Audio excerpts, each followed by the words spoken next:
98.5, the Sports Hub. A Beasley Media Group station.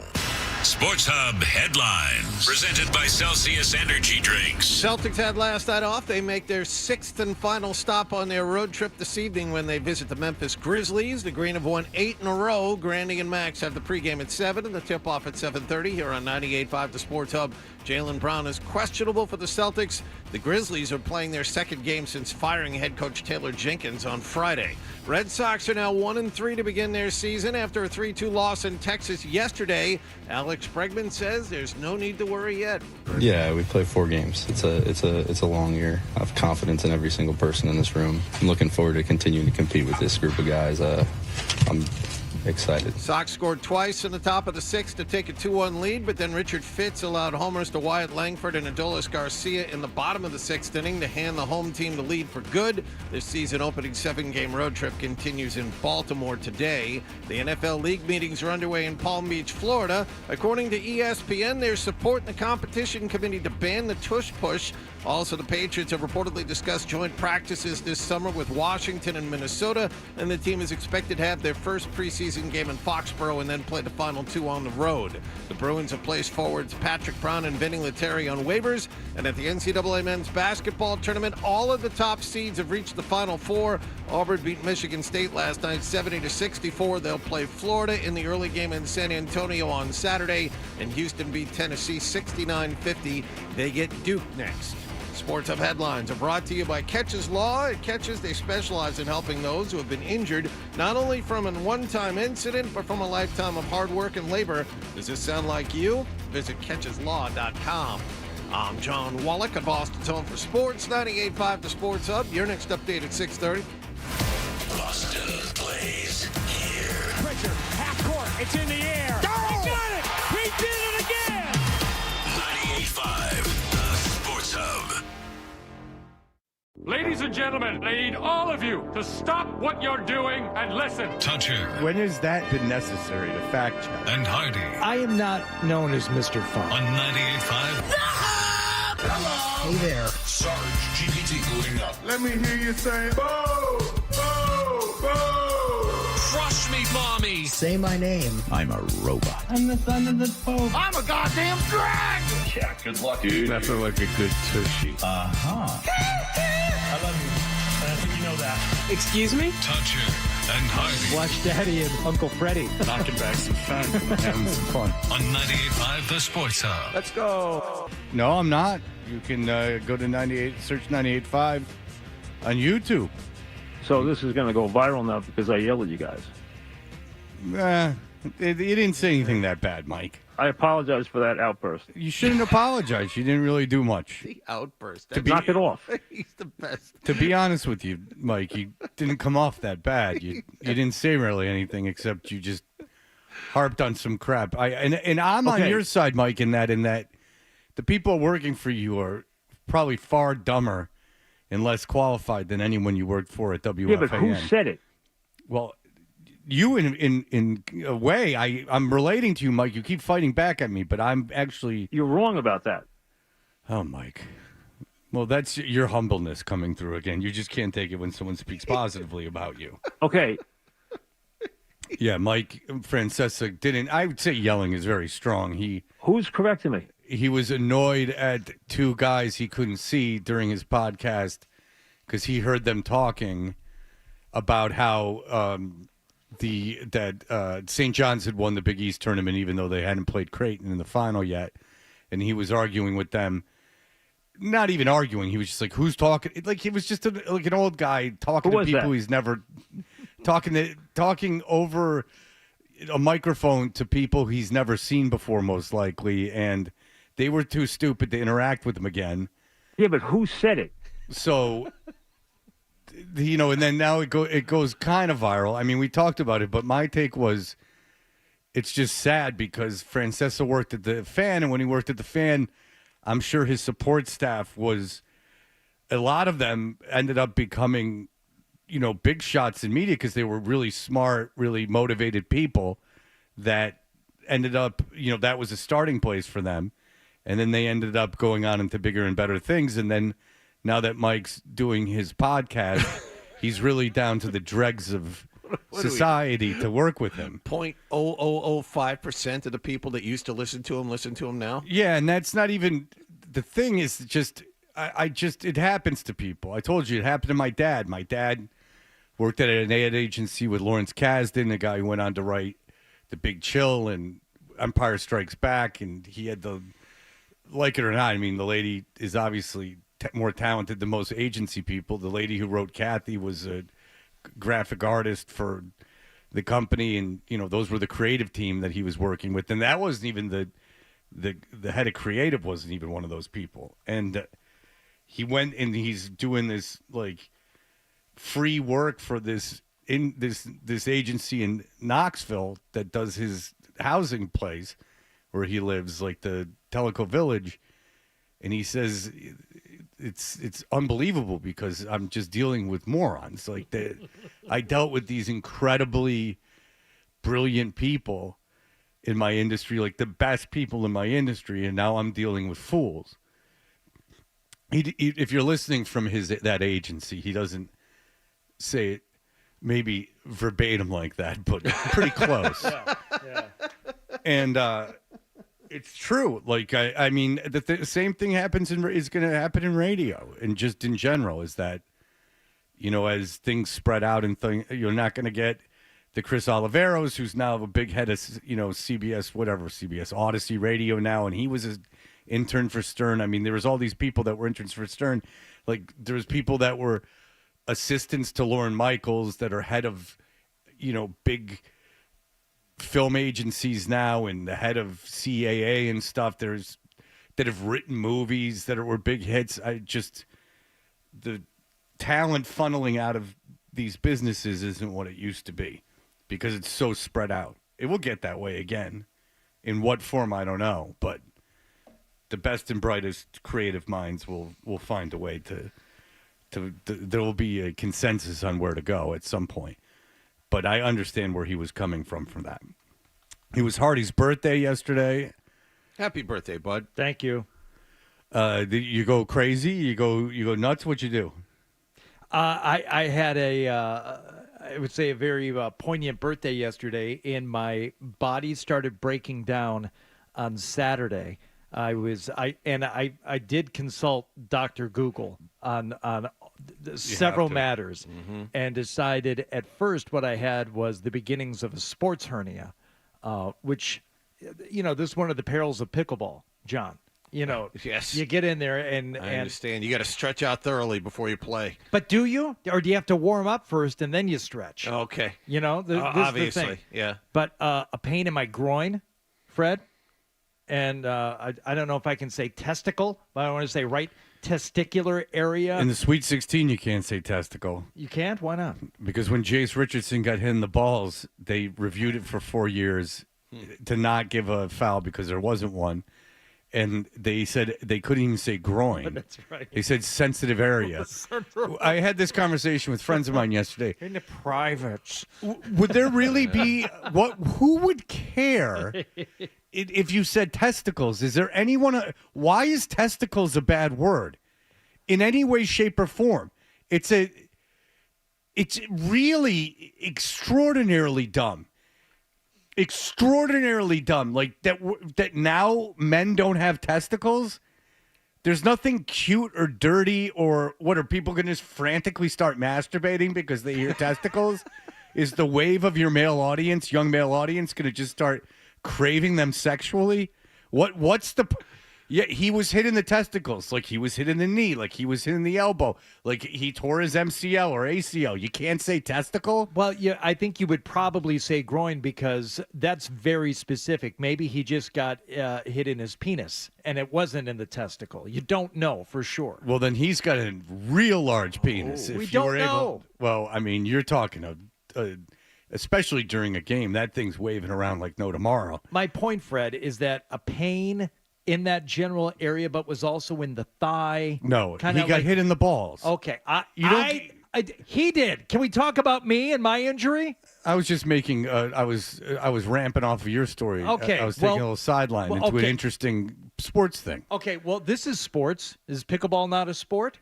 Yeah, but I know what you should do. But go ahead. Okay, also in the lower abdominal area. But then, as you have a floater ball? As I was discussing with Dr. Wallach this morning, I said, and then last night, and then all day yesterday, radiating pain from my lower back. Okay, so lower back kind of went around to one side to the groinal area, down that area. And John and I have decided, after my own consultation yesterday, there's one big muscle that wraps around your lower back and goes down and attaches to your groin. And that's what it is, and that's what I dealt with yesterday as a birthday gift. Here, in case you don't feel like you're getting old, here's something new that you haven't had to deal with in a while. Why don't you chomp on about 12 Advil and break out heating pads and ice packs alternately and see how you feel. And I feel terrible. I woke up due to back pain at 3 a.m. and said, okay, I guess this is how the day starts. And I went down and took some Advil and waited until I could actually, stand without whimpering, and got in the car and came to work. Look at that, huh? Huh? He's a gamer, Fred. Oh, it was great. Great bird. Oh, and the big reveal. Do you remember Marcy was hiding something from me? Oh yeah. We found out what that is. What is it? Found out what it is. It is not a golf tournament. It is not a concert. Oh. It has to do with, it's very sweet, my all-time favorite movie, celebrating its 50th year anniversary this summer. I think we've actually talked about it. With local flavor. Do you guys know what it is? I know what it is. Big goings-on Martha's Vineyard. For the Jaws. There you go. So her idea was to head down to the vineyard for these celebrations having to do with Jaws sometime in June. So she presented me with a piece of paper that said, like, Jaws Week, blah, blah, blah, blah, blah. But then she informed me, since I was being such a prick about it and such a baby about not wanting to do anything or go anywhere, she actually hasn't booked anything yet. I can imagine all the cool people that will be down there for the 50th anniversary of Jaws. That Kittner kid. So, ready to sail the 7 seas? Sarge, subzo.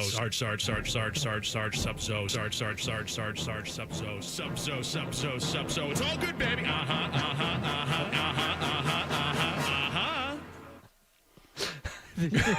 Good for her. Yeah. That's great. The Kittner kid is doing a talk. Apparently, was like from the vineyard and still lives there. But she said, "I don't know if you're up for that." I'm like, "I'd be up for anything. I don't know if I really want to do it, but okay." Yeah. It's going to be so interesting. And I just because Spielberg will be there, and Dreyfus, like the whole nine, will be all there for the 50th anniversary. Here's think tanks. Scheider's still alive, right? Nah, no, there's no way. Is he gone? I think Scheider has left us. Because Dreyfus is barely hanging on. I know he's on Bill Maher slinking out of that seat. I was just gonna say, have you seen him in the last few years? Yeah, not good. He's not doing good. Roy Scheider's been dead for 17 years. Really? I had no 2008. idea. How about that? Do you think they would have made a bigger deal about it? They should have. They really should have. Between Jaws and Marathon Man and 2010, the year we make contact, tour de force, that guy. So I don't know. That whole week is an S show. The NBA Finals are going on that week. Or Game 7 is on the 22nd. That's why I was asking 12 and you, Fred, this morning about the calendar and like station events in June. And then Marcy has to take our daughter on their stupid frickin' girls trip, which apparently is the thing. Like the after graduation, the girls, they all go on a trip somewhere with the moms. You mentioned that. So they're gone that week.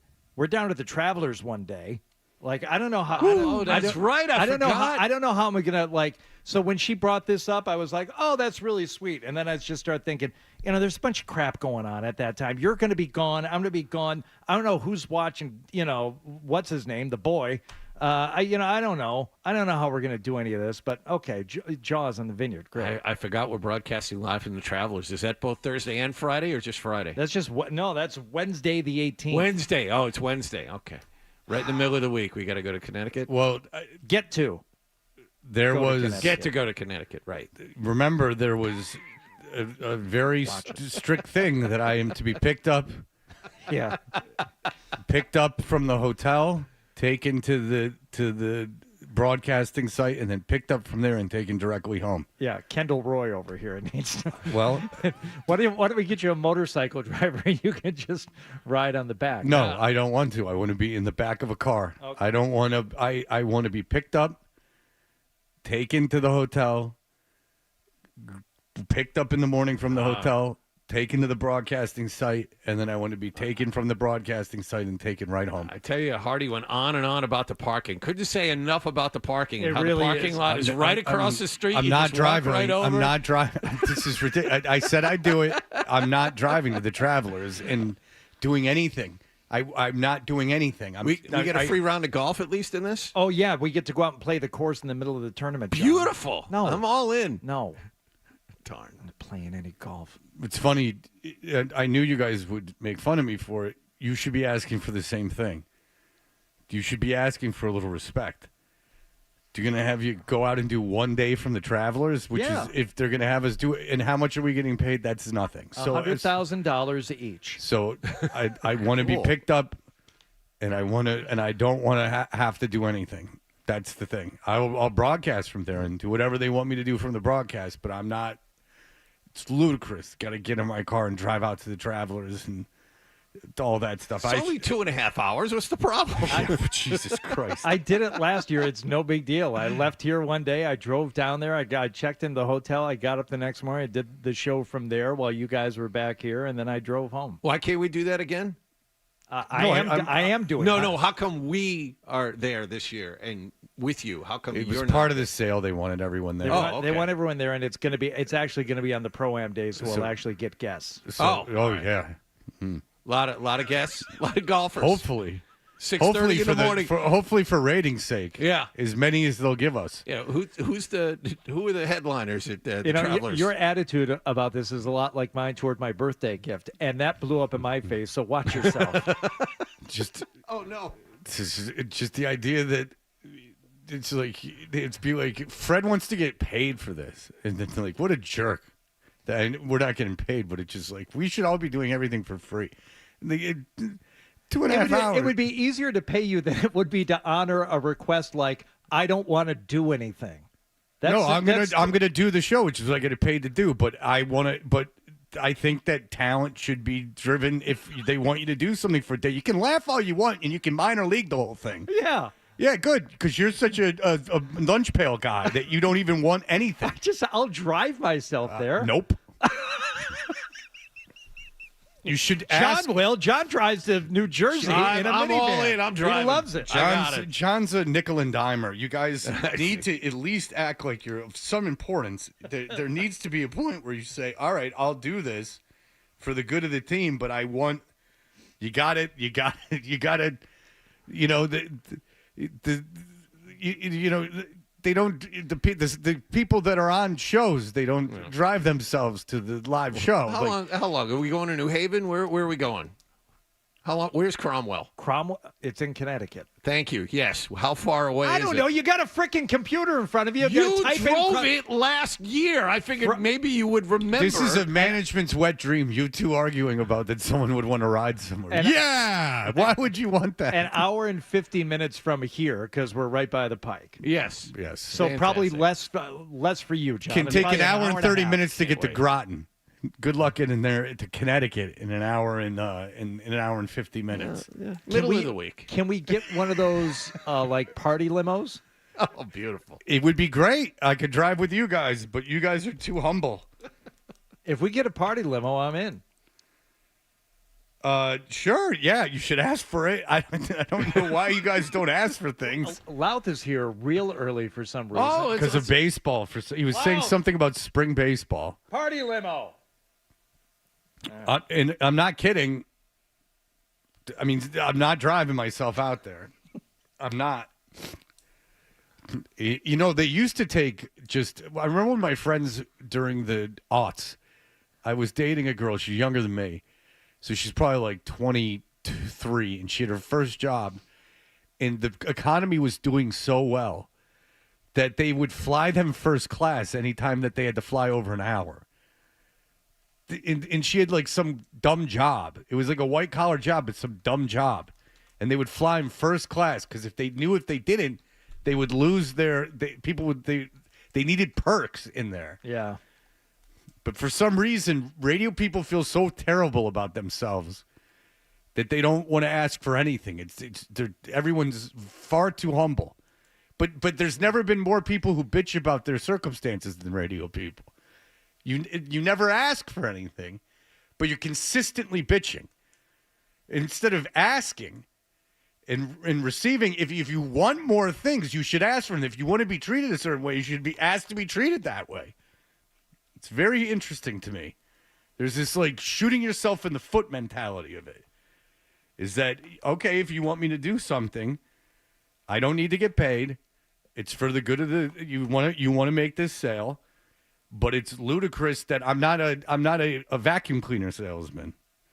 I want to be. I don't want to think about it. I don't want to turn on the GPS. I want to be taken and dropped off. I'm not asking to stay at the Four Seasons. Put me wherever you want. If it's a dump, I'm not staying there. But, no, it's a very nice hotel. Yeah, so good. That's all. It's like you go to the Super Bowl and they take you out to dinner. I'm not. No, you don't pick up the tab. What am I? What are you picking up the tab for dinner? You're just a publicly traded company. I mean, what is it for me? I mean, obviously I should be paying for this. I mean, you're doing me a favor for me working for you. Per diem? What would I do with this? Yeah, you're per diem on those trips. It's per diem, $30 per diem. Or you could expense everything, and Lord knows that will go without a hitch. You get that money back immediately. Or at all.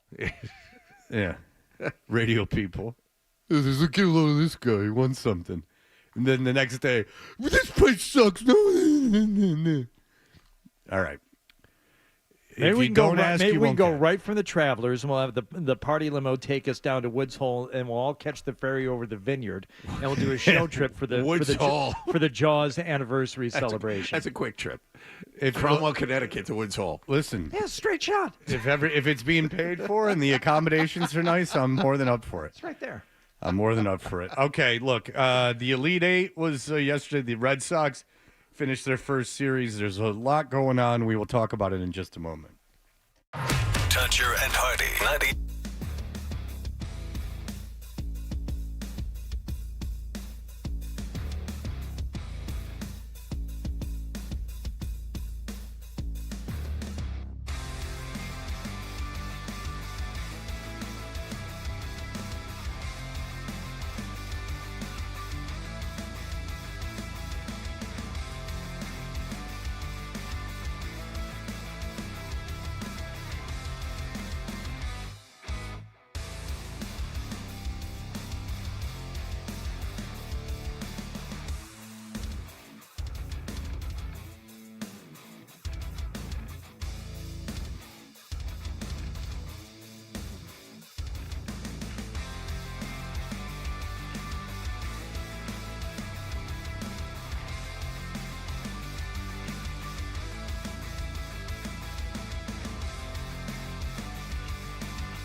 did you catch the game last night?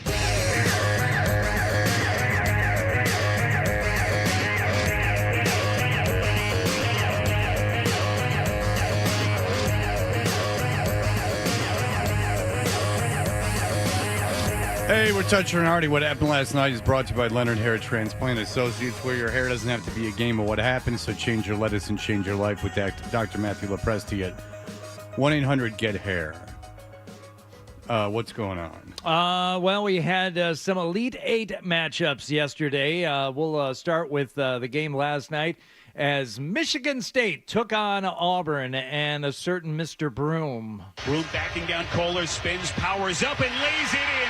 He is having his way with the Spartans. Yeah, he was having his way, and the Spartans had no way shooting the ball yesterday, which has plagued them for most of this season. 24 points in the first half, allowing Auburn to go on a 17-0 run in the first half, which Tom Izzo said after the game they never really recovered from. But Broom, after suffering some type of a right arm injury. What was that about? Because he went to the locker room and his parents came down. So his parents, his mom dressed very classy.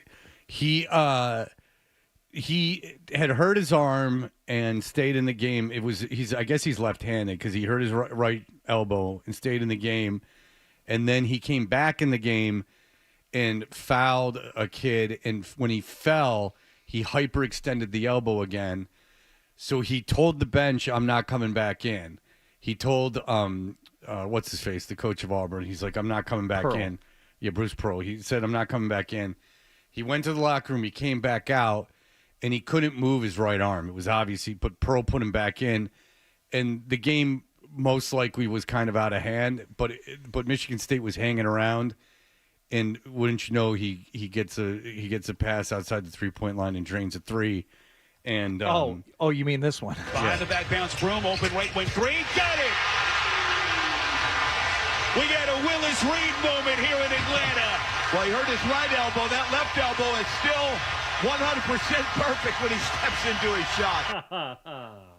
Yeah, and so, he had, like, the game of his life. He was very, very good yesterday. Auburn would go on to win, actually in a game that looked like it was severely out of reach. Spartans did manage to make it a bit of a game toward the end, 70-64, not as close as it sounds. Well, it's funny, like you said, they played terrible in the first half, which is what they always do. And against Ole Miss, I bet on them when they were down double digits. I bet heavily on them when they were down double digits, and I won the most amount of money I've ever won gambling on one of these services.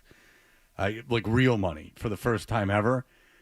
And real money where I actually took money out of my account. That's nice. And so, they if they would have, they start going to the basket, and then they start picking up fouls and stuff, and then they kind of hang around. But when the kid with the Brom kid got out of the game, they couldn't pick up any steam because they just missed a bunch of layups. The missing the 3-pointers I can live with. It's the missing layups. of the layups. Yeah, like I couldn't stomach it. And they look hamstrung. And then the beginning of the game, they couldn't control their bigs. A kid from Michigan State that is a rotational player had the game of his life, defensively and offensively, and no one else could do anything. I kind of felt bad for the senior Atkins kid, but he couldn't make a layup. Fiddler? Is that who you're talking about? No, Fiddler is a transfer. No, Akins. He went to North Farmington. Yeah. I felt bad for that kid. And, people are giving me crap because I made fun of Billis for going chalk during the whole thing. First of all, he went chalk for the Elite Eight. I know he was only off by a team. But my point on that was not that he'd be wrong, is that it's entirely boring. Like if it's the field of 64 and I'm ESPN and you have it in front of me and you're doing this in-depth breakdown of everything, I want you to, at least for the sake of interest, throw a couple surprises in there. I'd rather have, and I said this at the time, I don't know why the audience doesn't understand this. I said at the time, I'd rather have you be wrong and interesting than right and boring. Yeah, it's not. So congratulations, Jay Billis. You were correct. Yeah, like, I want you to good for you, but he was right. He was right. It was, but he thought it was going to go chalk. It went chalk. But that is the least interesting analysis of the NCAA tournament that there was when we started this. Like, thing. how many times? Like, Stephen A. Smith isn't paid because he's right. Stephen A. Smith is paid because he's interesting. Let's go to a little crappier version. Colin Cowherd isn't paid in any way, shape, or form because he's right. He's paid to have convoluted theories. And I know you can have statisticians on. I mean, there's 100 gambling 24-hour media entities that literally no one consumes that are paid to be right, and no one likes it or cares. What's interesting is what would have been interesting is if Jay Billis threw like Creighton in and said, well, Creighton, keep an eye on this. And then what's interesting about that is when he's wrong, a bunch of people will crap on him, and that's interesting rather than, that's boring. So congratulations, Jay Billis picked chalk, and he was right except for one team. How much does Michigan State rely on Holloman? I meant to ask you this. Oh, God. Holloman? Because he was awful yesterday. Not at all. He was 0 for 10. They don't I don't rely know on him at all. I know, but I don't know why he took so many shots and he didn't make Missed all of them. All Yeah. of them. Missed them all. So the fact that he was taking all those shots is a bad thing. Yeah. Okay. Look, that team has no stars on it. Jace Richardson, I don't think is going to be as high of a first-round pick as was once advertised. That team has one NBA player on it, and he'll be a journeyman, which is Jace Richardson. Their strength was depth. And that Carr kid, Cohen Carr, he'll come back to Michigan State unless he transfers.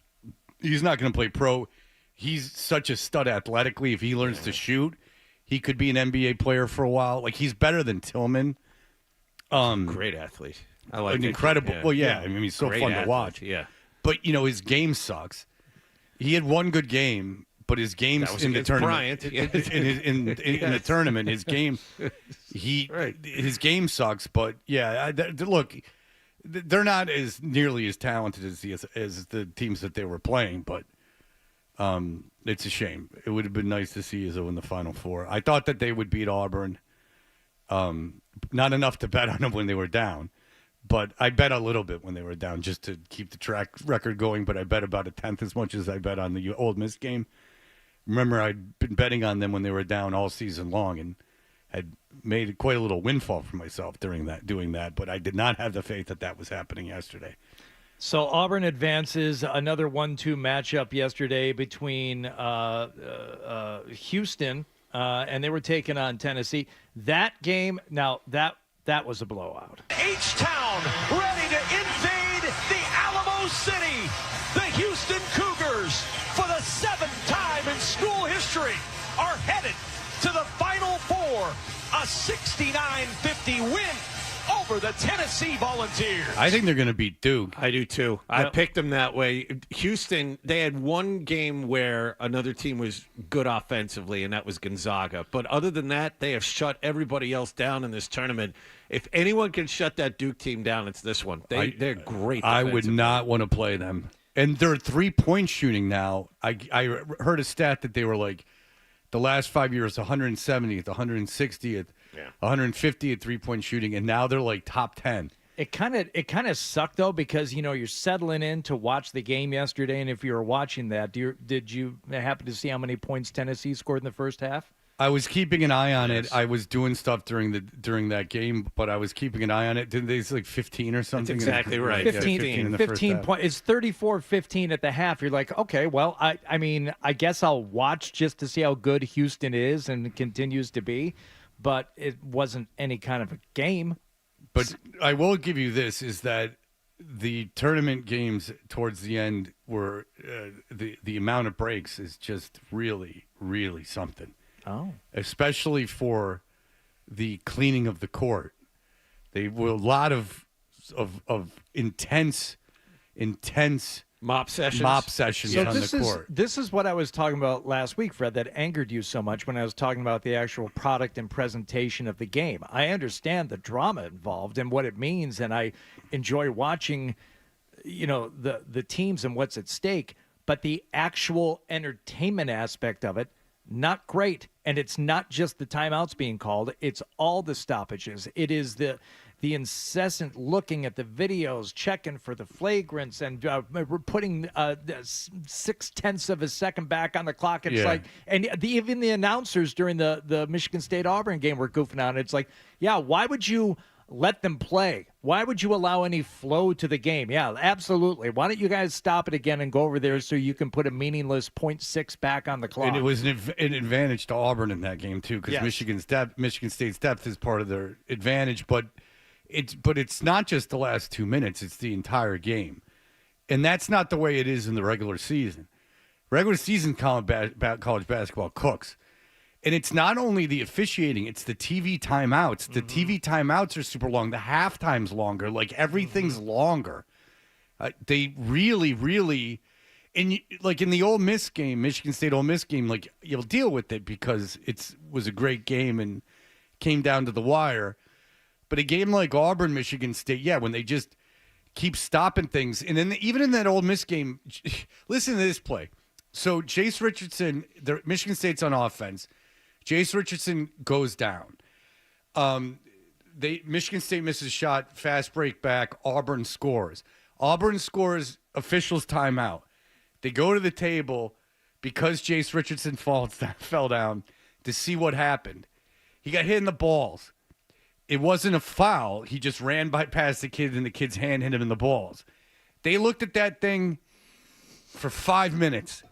No flagrant, no nothing. They just stopped the game for 5 minutes. And if I'm Izzo, I'd be losing my mind. Like, guys, I play 11 kids. Let me at least, why let everyone catch their breath? I mean, they couldn't have stopped that Auburn game more. Look, Michigan State was going to lose that game. They couldn't stop that 100-year-old kid that scored 25 points in the game. The graduate student that's been there for... Yeah. So I take it he's not playing in the NBA. But, I mean, considering he's 30 years old and he never went on a Mormon mission.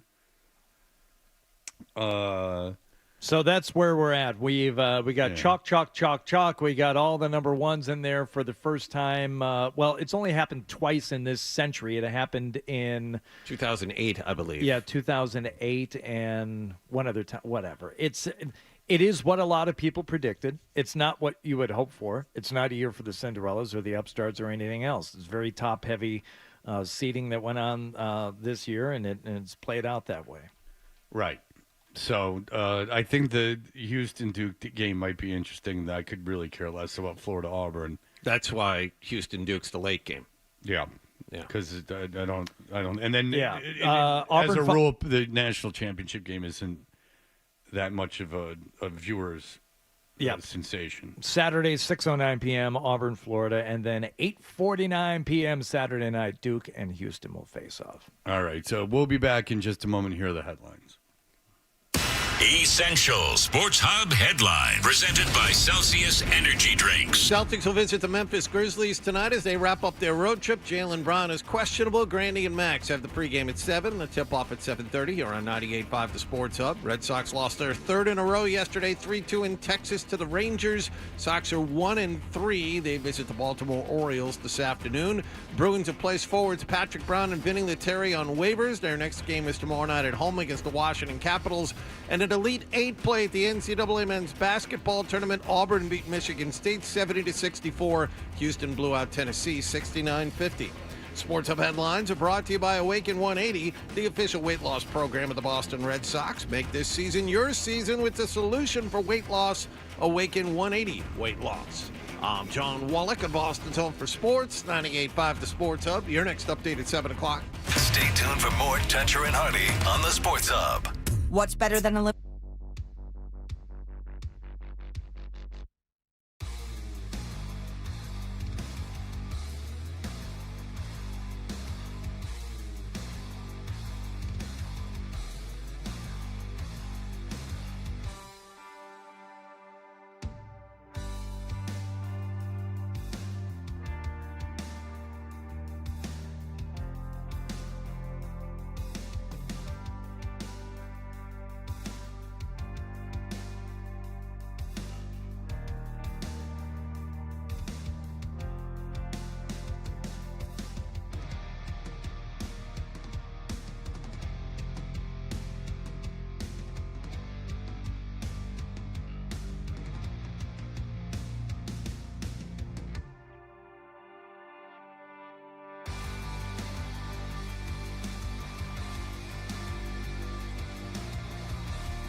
never right and never wrong. Right here.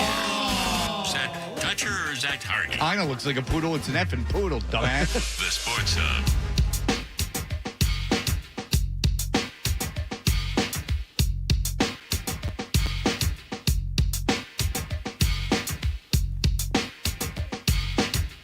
Hey, we're Toucher and Hardy. What's going on, Hardy? Red Sox opened up, as we know, last week, and Wilyer Abreu was the hero in Game 1. He's been doing his part, but as far as the rest of the team goes, well, it's been few and far between since that Game 1 win. Highlight from yesterday's game. Oh, boy. Another blast. High and deep. Left field. Gone! Second deck. They love a little El Bombi here this afternoon. Rangers back in front 3-2. Well, this is a bomb from El Bombi. That's right, and that would put the Rangers up 3-2, and that was your final as the Red Sox, after winning the season opener, dropped 3 in a row to the Texas Rangers. And, well, Alex Bregman, he is one of those players who has not exactly been showing up. Here it comes. He went. That is strike 3. This one is over. And the Rangers take the last 3 games of this series. They win it this afternoon 3-2. Not as bad, though, as a certain Rafael Devers. John? Yes. Historical, I would say, at this point. Through 4 games, he's 0 for 16 with 12 strikeouts, Hardy. 0 for 16, 12 strikeouts for your new DH, Rafael Devers. Struggling to get things started. Not exactly seeing the ball well. Struggling. But back to Abreu for a second. Bregman, who we heard strike out there to end the game, he was giving credit to Abreu. Once again, you're a hero from Game 1. I think guys did a good job getting on base. Obviously, Jaron and Rafi had huge at-bats right there in the 9th inning, and guys did a really good job earlier. I feel like Willie was on base all series. He was great. 800 on base percentage. I'd say he was on base a lot. He was on base a lot, So, if you're on base or runners left in scoring position, that's actually a good stat. That means you're getting guys on base. It's okay. He's been on base 12 times. But if it's not resulting in wins, well, you're 4 games in, you're 1-3, and the Red Sox find themselves in a familiar position in the AL East, which is last place. So there we go. They will. They got over. They got an afternoon game. They're in Baltimore this afternoon. Take on the Orioles. Good luck. Good luck coming out of this hole. We might as well pack it in. It is, well, obviously not much matters at this time of the season, but watching Devers struggle, that's noticeable. That's Devers something is you hurt. look at. This is interesting. Apparently, Devers couldn't work out in the offseason or something like that. Like his shoulder problems or something. Both shoulders, yes. Yeah, so he's obviously... I don't know what the deal is. I don't know if they're going to have to shut him down at some point or how they let him get into this position, but he's obviously not ready for the season. That much is true, and now it makes sense why they were in such a rush to bring Bregman in. And we'll see Bregman around here was hailed as this incredible free agent signing, but outside of Detroit, no one else seemed to make a big splash about this thing or think this was a big splash. We'll see how Bregman ends up playing this season. Yeah. Detroit wanted him, but maybe they got lucky, and maybe by not getting him, they got lucky. Well, Bregman is also taking the long view. Yeah, we played 4 games. It's a long year. I have confidence in every single person in this room. I'm looking forward to continuing to compete with this group of guys. I'm excited. He's getting to know them, Fred. He recognizes some of the talent in the room. Game recognizes game. Yeah. So your neutral setting is faith? Mm-hmm. Yeah. That's right. That's an excellent way to put it. Yeah. Yes. Some people see things as half full, Fred. Default setting is faith. I was going to say default setting is faith, trust, worship, faith, friends, and family. Oh, that's like Russell Wilson and flying. Remember when he pointed to the thing? That's right. Things? Do you remember? The 4 corners. Yeah. They played "We Care a Lot" by Faith No More, and he danced around and he pointed, and when he pointed, it said faith, family, football, flying. Oh. I don't. He remember couldn't that. come out with the fourth F, so he obviously just threw flying in there. Fun. No, he couldn't think of Okay. that. He put flying. Oh.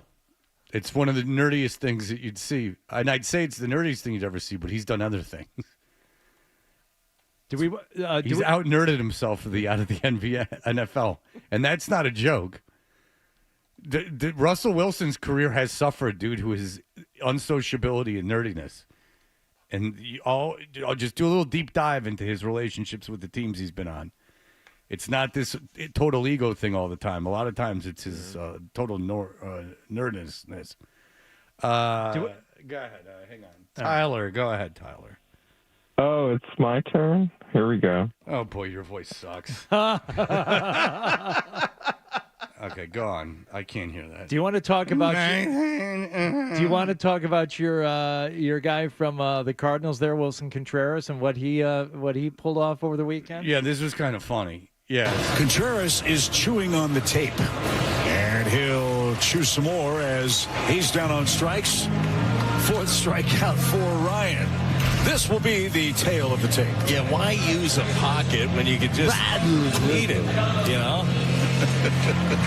Kind of like kids in glue.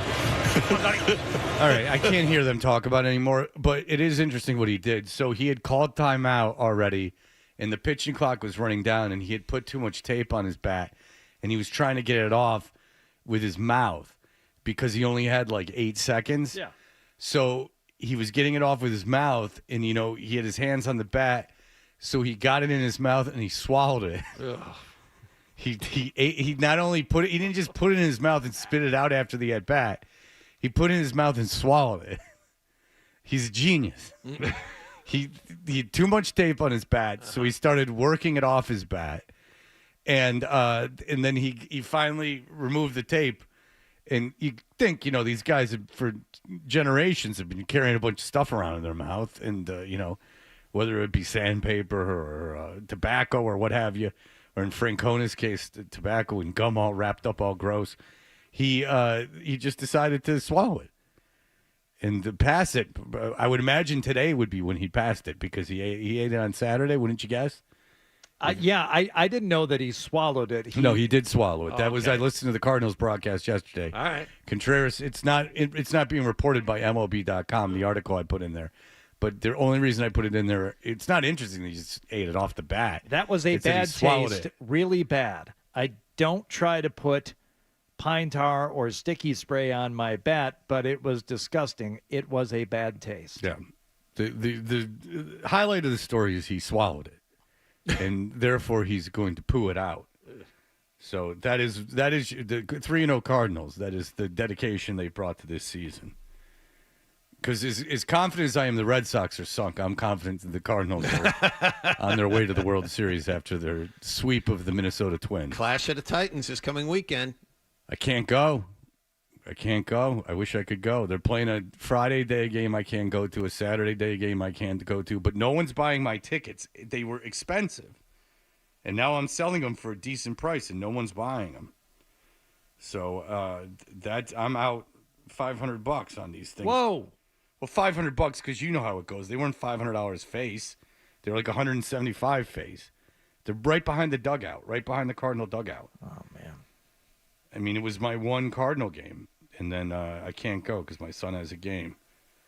So if anyone wants them, they're out there on a secondary site. I don't know if they advertise on the station, so I won't say which one. That's how much business means to me. Why don't you give him to John over there? No. Why don't you give him to Nick? No, Nick. If Nick can't go to that game, he can't go to anything. Right? You know how he's always talking about how he can't go. Yeah, driving around too much. Yeah, he's got a kid. You know, so he can't go. I mean, he's got something none of us can talk about, like or relate to. He's got a child. So there you go. All right. So there's another baseball story that we're going to get to in more detail, and that has to do with the New York Yankees and what they're doing to make their bats come alive. All right. So we'll be back in just a moment. More Toucher and Hardy on the way on the Sport.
Boston's home for sports. He scores! What a blast by Pasternak! Holiday dream. Good night.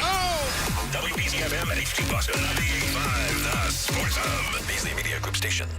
Sports Hub headlines. Presented by Celsius Energy Drinks. The Celtics and Grizzlies meet in Memphis tonight in the sixth and final game of the Celtics road trip. Jaylen Brown is questionable. Everyone else is in for the green. Grandy and Max have the pregame at 7 and the tip-off at 7:30 here on 98.5 The Sports Hub. Celtics have already clinched the division and the 2 seed in the upcoming Eastern Conference playoffs. Red Sox lost in Texas again yesterday 3-2. Alex Cora got a good effort from his starter Richard Fitz, but it wasn't quite good enough. The 2 homers, obviously, that happened in 6, but I think overall, he gave us a chance to win. He's been doing that for a while, he's throwing excellent. Like I said before the game, he earned a spot, right? And, today was a good one. Fitz allowed 3 runs in 6 innings, but as you heard the manager say, he also allowed solo homers to Wyatt Langford and Adolis Garcia in the bottom of the 6th inning after being handed a 2-1 lead. Sox have lost 3 in a row after starting their season with a win. They will face Baltimore at Camden Yards this afternoon. The NFL League meetings are underway in Palm Beach, Florida. The tush push is front and center. ESPN reports there's support in the competition committee to ban it. As for Patriots news, they have reportedly discussed joint practices this summer with Washington and Minnesota. Bruins have placed forwards Patrick Brown and Vinny Lettieri on waivers. And at the NCAA men's basketball tournament, all 4 number 1 seeds have reached the Final Four. Auburn beat Michigan State last night 70-64, and Houston beat Tennessee 69-50. Sports Hub headlines are brought to you by Eastern Massachusetts' leader in drain cleaning and pipelining. Drains by James. Slow drain, clog drain. You need to contact Drains by James today at drainsbyjames.com. I'm John Wallach on Boston's Home for Sports, 98.5 The Sports Hub. Your next update at 7:30. Boston's best sports talk. There's an app for that. Download the Sports Hub app for loads of stuff. Absolutely free. Connect with the shows, get podcasts, and more. Get it where you get your apps. Or at 985sportshub.com. Hey, listen, if you've got to go, we understand, but make sure you bring the Sports Hub app with you so you can hear more of Tudger and Hardy. That's what I want on my tombstone. On the Sports Hub. High drive, right field. See ya. A 3-run home run for Jazz Chisholm. The balls just keep flying out in the... I wasn't trying to be annoying. All right, you're getting off to a very poor start again, but go ahead. Go. Okay. Go. Well, I have a few points. I think we should have got Cooper Kupp. Okay. I'm very excited about the big signing. Wait, you thought you should have gotten Cooper Kupp? No, we should. Yes. The Patriots should have signed Cooper Kupp. Oh, Cooper Kupp. Patriots. Okay. Why? Yeah. Because that would have been a very good addition to the team. Oh, well, that's an excellent point. Okay.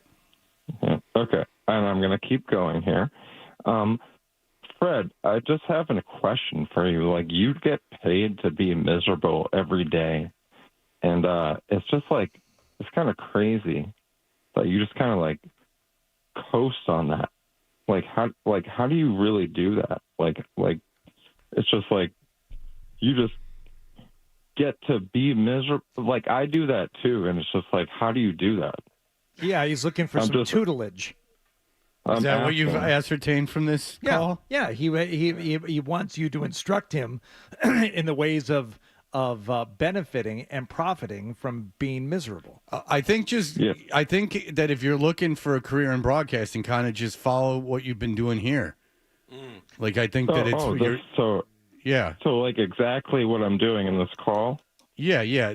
Bring up like a pretty, just say like, I think that Patriots should have gotten Cooper Kupp, and you go, why? And you go, because he's good. All right. Well, what is your line of work, Tyler? I do Instacart. Okay. So you pick up do you work for the company Instacart, or do you pick up the groceries?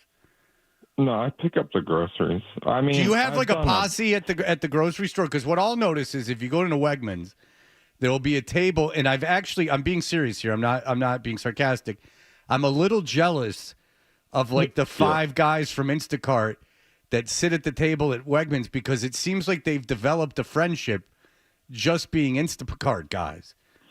Well, I mean, sometimes it depends on where you live. Like, where I live in Plymouth, it's not that good. But like if you live in Boston, there's like you can rip off Instacart. No, it's not the money so much as it just is like it seems like they have like a fellowship, like they've created friendships, like they have somewhere to go during the day and hang out. How could Tyler How could Tyler benefit and profit from becoming the salty Instacart guy? Every Instacart guy is salty. It's more than the salty Instacart guy. I want to be the salty, sports guy. First of all, your mind's got to be like a sharp knife of knowledge, and you have to be able to. Yeah. It is. But I'll tell you, Instacart guys are very salty because I'll tell you what, you're too businesslike in there. You're very forceful with your cards. You don't. You're anyone who's get brown. Out of my way. I know, but get out of my way. Exactly. Get out of my way. But what's the advantage of getting out of there 2 minutes early? Like what? It's money. It's all money, bro. It's all about money. No, I get Time it. is money. Yeah, but 2 minutes? Yeah, 2 minutes is money, bro. What I enjoy is and I'm not kidding. I was at Wegmans the other day, and I saw a group of joke, like 7 Instacart guys. They were all at a table, and they were just shooting the S. And I'm like, this rules. Like these guys, like they're waiting around obviously for another Instacart order, but in the meantime, they got 7 guys to hang out with. Yeah. Like they're just sitting around like talking. It's kind of like Taxi. Well, see, it's exactly like Taxi. Well It's done, like Taxi. It's Very like they're good. all like good friends. They're hanging out. You're more towards the city. Like I'm down in Plymouth down here. Like the orders don't come in like that. Like I could see that happen up there. You got to relocate. What's the drug of choice for you Instacarters? Because I noticed that most of you are taking the marijuana and doing the marijuana. But is there any type of performance enhancer that you'll resort Hardy, obviously it's marijuana.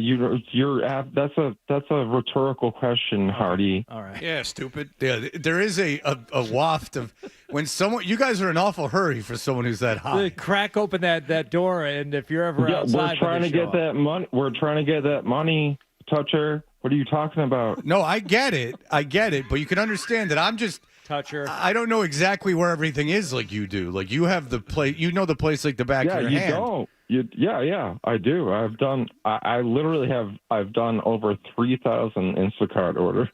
Yeah. Let me ask you something, because I have trouble finding this. The kids enjoy like a malt, like a chocolate malt, but you got to sprinkle some of the malt powder in there. Where do you keep the malt at the store that you go to? The malt? Yeah. That would be like either in the kids aisle or in the baking. The kids aisle? ingredient. The baking aisle. Gotta be the baking aisle. Yeah. I think and then also, right. Tyler, that's an unfair question because you don't know what kind of grocery store you're at. If you're at a Wegmans or a Whole Foods, it's going to be a whole different operation. So, you know what? It's a good point. You plan your attack differently depending upon what store you're in. You're at a Shaw's or a Star Market. Yeah. That's a different situation. Different loop, different vegetables are at an entirely different spot. Yeah. Because also they have a different thing for malt in the kids aisle too. What's the kids aisle? I didn't know there was a kids aisle. Maybe that's a Plymouth grocery thing. store. All right, Tyler. Well, I hope that's been of help to you. This is good. I was very interested in that they all. They were all sitting around a table. I'm like, look at these. That? I've been to that Wegmans. There's no room down there. Where's the table? Right by the doors. There's a big long table. Like a big long table. Like I guess it's designed to have like your lunch. Like where. Oh, all right. Yeah. So it's a big long table at the front, and there were like 6 guys. They were all around the same age, and they were just hanging out. They didn't seem to be in any rush, and they were hanging out at Wegmans, like just talking. And I went. I go, these guys there's 6 guys in the middle of the day. They're hanging out and talking. How often does that happen to you in your own life that you're just sitting around like shooting the breeze with a few guys in the middle of the day? Mm-hmm. Seemed like I was very jealous of it. I really was. And they weren't even like staring at their phones looking, because then it would have been ruined. They had their phones down. They were all just chatting. They were enjoying each other's company. Do you think they were talking shop, or do you think they were talking about important matters? Well, I don't think they knew each other beforehand. Like I think that they had gotten to be friends because of their running into each other at Wegmans, and I think that they maybe deliberately will go a little early or hang around instead of going home, waiting for orders because they know they have each other's company. I thought that to be shooting the breeze. I thought that to be a very desirable thing because we don't have that really in our own lives. I know, like, you know, Hardy could go to his country club or something like that, but that's still going to the country club. Yeah, and I think it's maybe specific to Instacarters because my daughter yesterday did a ride along with one of her friends. Like you know, you might do, Fred, if you have a friend who's a cop, you'd go on a ride along. She went on a ride along for some door dashing yesterday, and they encountered another door dasher whom they knew also picking up an order at the same establishment. But it's a very fleeting interaction because you're both there to pick stuff up. Time's of the essence. And you got to be on your way. Yeah. But they were all over yesterday. Yeah, You know? DoorDash is good because, but there are pizza places that I would prefer the pizza from, but they're not on DoorDash, and they won't leave it at my door no matter how much I beg them to, because of my dog. I don't want to get the door because the dog is a maniac. And they just they need so badly to have me open that door for them. Why don't you call up the pizzeria and demand to be driven there and driven home afterward? Because I want them to drop the pizza at my house and leave it on the front step, which is easier than ringing the doorbell. So the dog goes crazy, and they just stand there. Hey, leave it. Like I'm gonna call, like if they leave it and walk away, I'm gonna be like, aha! I never got it, and then they're out all their money. They have to take a picture. They have to make sure that they Well, see no, you. Take all the pictures you want, but they Picture of just you physically picking up the food. just hand. They need to make a hand-to-hand drop off of it. It's so frustrating, and it's my dog. Like, my dog's going insane. You can hear it. Put the food down. So then I have to go to the window, like, put the food down. The dog's got his paws on the front. Yeah. He's crazy. I don't want to put him on a leash. Yeah. And then you're gonna get scared. But he won't bite. Now the dog at my ex-wife's house will bite. Oh. And is a large animal. That's an issue. And people will go, it's okay. And then you go, no, it's not. And it's not. And this is not going to be a lawsuit because you're on the front porch and you won't leave. And that's not my responsibility anymore. Stand your ground law or something. I think that if someone's on your front porch and you go, hey, I'd leave, like the dog's crazy. And then they go, it's okay. And you go, no, it's not. And then they go, no, it is. And the dog bites you. I'd like to go to court for that. I told the guy to leave, and he wouldn't leave. And I told him the dog was of danger, and he said it's okay. And I said it wasn't. And then the dog bit him. Well, you know, I gave you fair warning. Yeah. Like, you know, Yeah. I told you. Like, hey, there's a bunch of poison ivy here. Don't step in it. I'm okay. No, it's a bunch of poison ivy. Hey, I got poison ivy. Well, yeah, I told you. Don't step in it.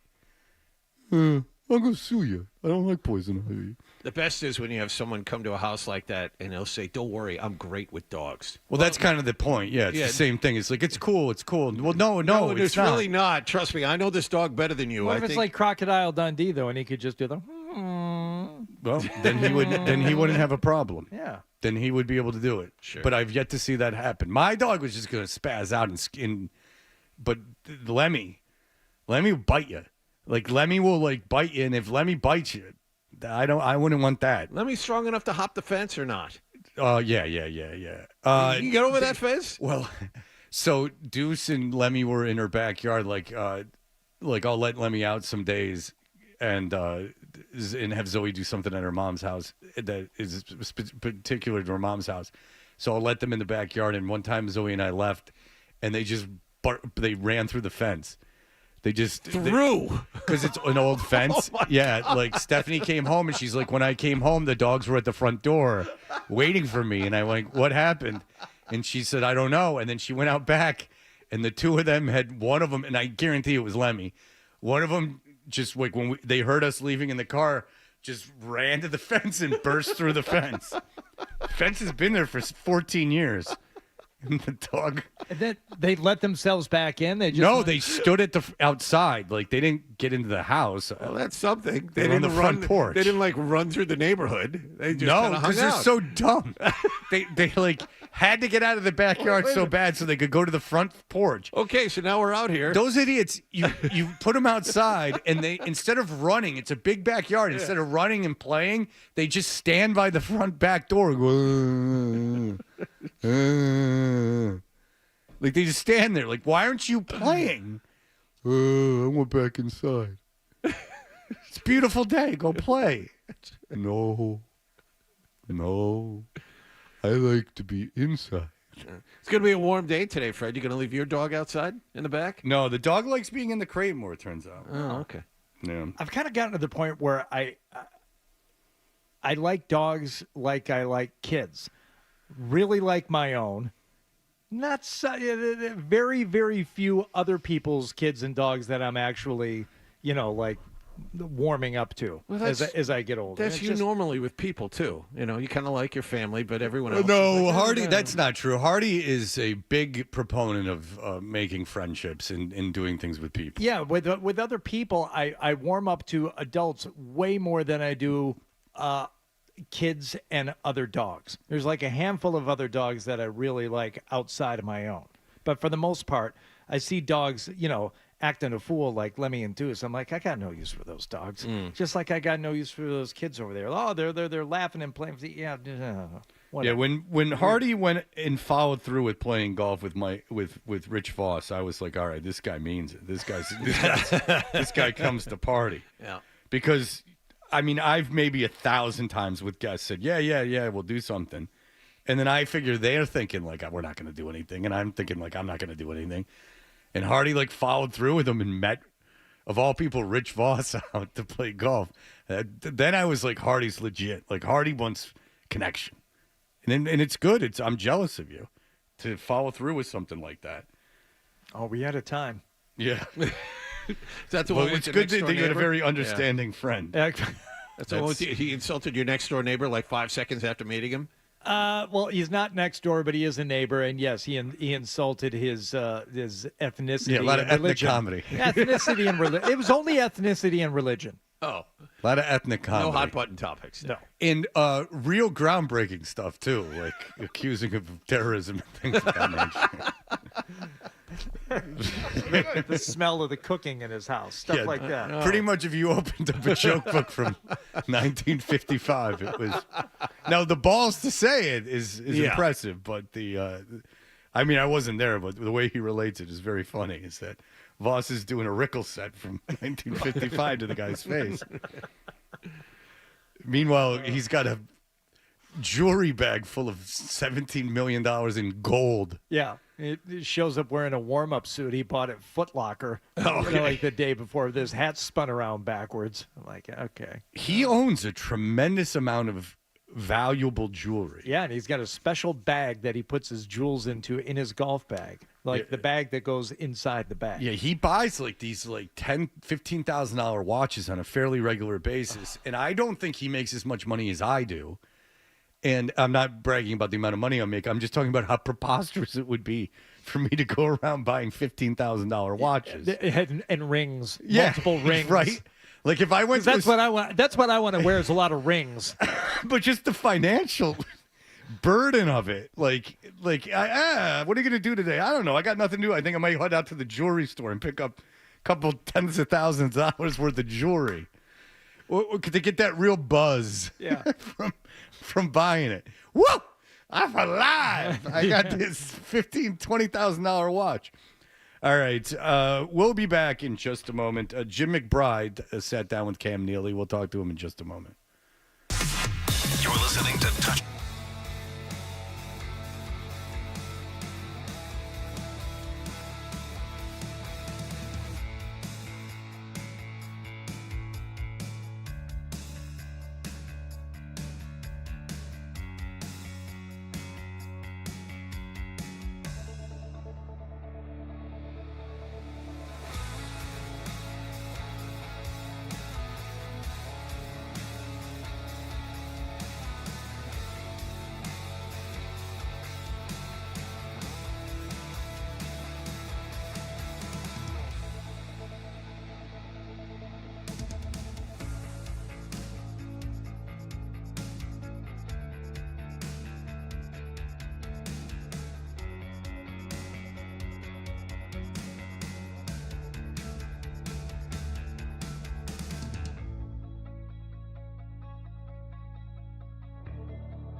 Let's go. Let's ride. 98.5. Like, let's roll the dice. Sports Hub. On the strength of a second period that was absolutely dominant, the Tampa Bay Lightning will cruise to a 6-2 victory here tonight at TD Garden as the Bruins drop their second in a row. They're playing hockey there, and they're losing every game, and Jim McBride is doing his best. He's a beat reporter for the Bruins at the Boston Globe, and he was able to sit down with Cam Neely and Jim McBride. Talk to the one guy worth talking to right now. At Really. least if you have to sit there and watch all these games, you should be able to talk to this guy. Exactly. Yeah. So, Jim McBride, hello, sir. Good morning, guys. How's everyone today? I believe that was Wednesday. So yeah, he's he's upset, and he hears the fans, and he's not one of these guys that turns a deaf ear to what's going on. He knows, he feels how disappointed Bruins fans are in this season because, like them, I think he had really high hopes last summer after the signings and of several players, and he acknowledges that this season has not gone to plan. What do you think is bothering Neely the most right now? Is it the way, as you wrote about, he said the guys kind of stopped playing the way that they should? Is it the coaching change that really didn't amount to much? What do you think bothers him above all else right now? Well, I asked what he wanted to see over the last, I think at the time was a dozen games, and he said he wanted the guys to show some heart and some pride, and I think that's what bothers him the most because that's the type of player he was. I don't think he ever gave even a shift for granted in the National Hockey League, especially later in his career when he got hurt and he played through a ton of injuries. And, I think that's what he was alluding to when he said that. And he actually said the words, heart and pride. That's what he wanted to see down the stretch here. And when he doesn't see that, I think that's number one on his list that bothers him when he doesn't see guys giving the effort that the game deserves. Jim, did you get any sense in talking to Cam that there's some desperation for his job now? I mean, the bad drafting has come back to haunt them. There aren't a lot of good young players in this system to fill voids. They've made bad free agent signings like Elias Lindholm. When you spoke to him, is there a feeling that he understands he's on the clock now? No, I don't think he fears that. I think, he appreciated me. I asked him about, the Jacobs family and their support. And, they've shown several times. I mean, I think at the Black and Gold Gala, Charlie Jacobs mentioned his support for Cam and Don Sweeney. And I think the statements they released right after Brad Marchand was traded at the deadline, that Charlie said he has the support of his management team.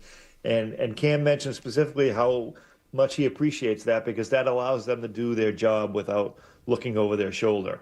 Now, whether he thinks differently privately, away from my microphone and my questions, I'm not sure, but he doesn't strike me as the type of guy who's, walking on eggshells and worried that he's going to get canned. I think he appreciates the support of ownership, which has been pretty unwavering during his time as vice president and now president. So, no, I didn't get that desperation sense from him.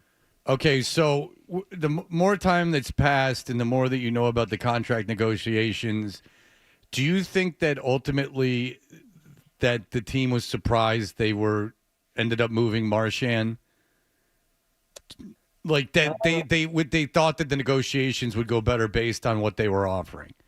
Yeah, if you go by the media reports and what was out there, I think from Elliot Friedman in Canada. Yeah, I'm a little surprised, but I'm also not. I would not be surprised if Brad's back in this summer. Okay, now we're talking. So that's right. Surprising. All right, go ahead. The fact that Don mentioned that during that post-trade deadline press conference that the doors never closed and how much Brad loved being here. The fact that they didn't name another captain. I could see a possibility where Brad comes back and is the captain, and I think. You need a player like him. Not that there's a ton of players like him, but you need somebody who's kind of an attitude setter. And I think that they're lacking that right now. It was particularly evident on the road trip. I thought that, there wasn't they lost McAvoy to injury. They traded Brad. And it's all on Pasta, who, to give him his due, David's a really stand-up guy. He talks every time he's asked, and he answers every question honestly. But he's by himself right now as a established leader in that locker room. So how do you fix that? You go out and get another leader, and there's a leader that's well acquainted with the with the organization and the atmosphere around this team, and that's Brad Marchand. And I don't think that they were, a ton far away from where they could have, met in the middle for a contract. But the fact the way the season was going, now maybe you get a first round draft pick and you get Brad Marchand back. And I think, most fans would like that trade right now. Okay, even though they probably hate seeing Brad in a Panther. I think you're overestimating the vitriol of the fan, or the interest of the fan base right now. Well, I tell you, I wonder how many people are going to see Brad in a Florida. I was uniform. interested to see him playing already. Did that surprise you, Jim? No, I think it was about the 2-week timeline that he had talked about. That he knew when he skated that first day in Boston that wasn't that he wasn't going to be playing anytime soon. But I think Don had mentioned 2 to 3 weeks. They thought he was away from playing, and I think it's been almost 3 weeks since the trade deadline. So I think this is what they were hoping for. I don't know if they expected him to set up the game-winning goal in overtime on his first game back, but he did. Yeah. Okay, so you talked to Cam a little bit about the coaching and about Joe Sacco, and I believe he said something about him being in the mix moving forward. Do you think that's an honest assessment of the situation? Yeah, I think they're going to, examine all possibilities. I think they're realistic in the fact that Joe walked into a tough situation this year. They were under 500 when he was hired, and they've had a lot of adversity. They've had a lot of injuries. The roster was completely, made over on deadline week, and Joe's been a good soldier in this organization for 10 years. So I think he deserves at least the benefit of being, as Cam said, in the mix when they evaluate that position. I don't know if he's atop their list, but I think they have to be at least appreciative of the efforts he's put in this year to keep this team, I won't say competitive on most nights. Certainly the road trip, there were times where the compete level was lacking. Well, you saw Jim Montgomery is having a lot of success with St. Louis right now. Yeah, and so, I mean, this isn't good. I mean, they fired Cassidy because he was too tough. He goes and wins the Stanley Cup. They fire Montgomery because he's too nice and lost control of the team. And now he's on the front page of the St. Louis Post-Dispatch there's literally, he's on the front page. They've won 9 games in a row. About, how he's taken the team and taken the organization and turned it into a team and turned it. I mean, I personally believe this is a poor reflection on the organization. 2 coaches now that you fired have turned around and immediately done a superlative job at their next positions. And it's not like St. Louis was set up so much better than the Bruins were. Yeah, it's definitely a tough look when you look at the guys that have been behind the bench. It's at least the last 2 times, even the last 3 times. I mean, Claude was hired almost immediately by the Canadians when they fired him too. So yeah, tough look coaching wise. So they're going to have to get someone that can come in and be an impact coach and be able to relate to today's players while also setting a tone where guys have to be accountable, and that's not always easy, especially with today's younger players. And this team is going to be a young team next year. There's going to be a lot of new faces and young faces if it goes according to plan. So what makes this an attractive franchise to a big-name head coach who might be out there picking between jobs? So what makes this franchise attractive to prospective free agents like a Mitch Marner, other than, it's an original 6 with a nice fan base?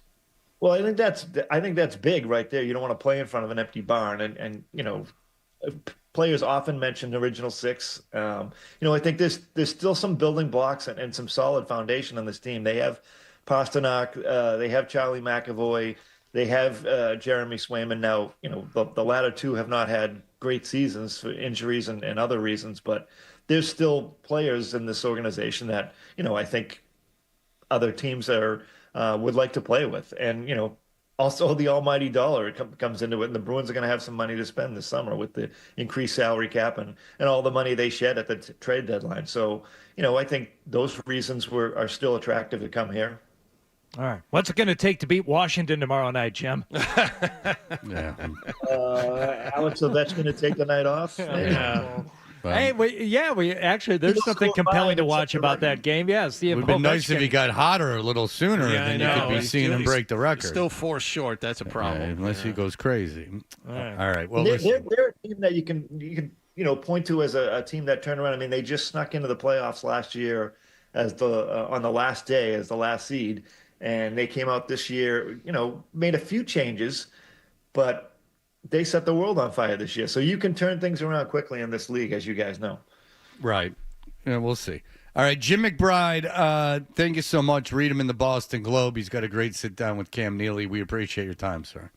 Thanks, guys. Thanks, Jim. All right, we appreciate it. All right, we are in the middle of this 6-man contest, and Robbie Roethlisberger's pulled out the neck pillow again. Oh. Timely. Well, as it was the last time. Good luck charm with the yellow suit and the captain's hat and the neck pillows. So he's just gonna ride it till he bucks him. All right, and then but what's exciting as well as Robbie's presence here is that guy from Machine. Tough opponent. Is going to make him. Well, he's going to win.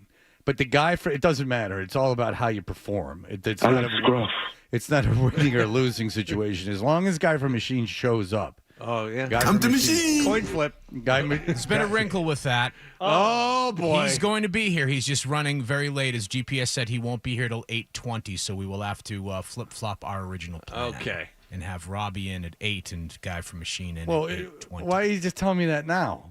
To give you time to prepare. No, but why are you telling me just earlier now? now? Because we literally just found out, like a minute ago. 8, so he's 40 minutes. Wait a second. So he's 40 minutes away? So he says on GPS. Hello. So he hasn't left yet. No. If he's in Revere, he hasn't left here.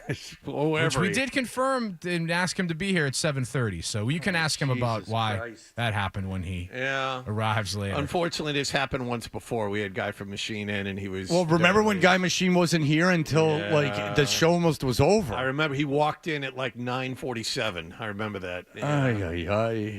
He's not going to be Machine. He's not going to be here at 8:20. No, he won't. No, Adam, he won't. You don't know him. Yeah. He won't be here at 8:20. Yeah, history tells you Fred's right. We'll see. All right, so we're going to have to move everything way back, unfortunately. So we're going to have to do something else next. Let me see about Robbie's breakfast, because this is something I was going to try and get around today, but now I got you.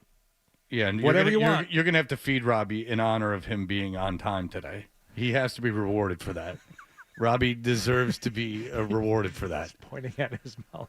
All right. His food. Yeah. All right. All right. Well, we'll do something else next, and then we'll buy a little time for the guy from Machine to get here. All right. We'll be right back.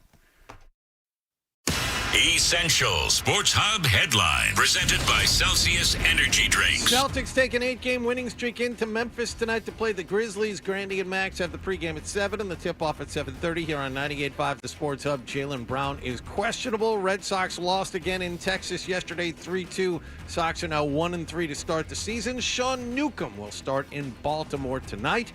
Bruins yesterday placed forwards Patrick Brown and Vinny Lettieri on waivers. They're off tonight. They host the Washington Capitals tomorrow night. And top seeds Auburn and Houston both won their Elite 8 games at the NCAA tournament yesterday. Sports Hub headlines are brought to you by Bentley University, where good business begins and leaders come to learn. I'm John Wallach on Boston's Home for Sports, 98.5 The Sports Hub. Your next update at 8 o'clock. You're listening to Toucher and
Fred, what's it like to work with Hardy and Wall? What a golden ticket I've gotten.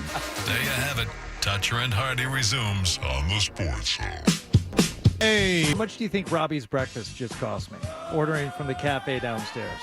Well, this might be his meal for the day. Well, he's pissed off about having to wait. So instead of like just asking for something, he just said, "What's the most expensive thing?"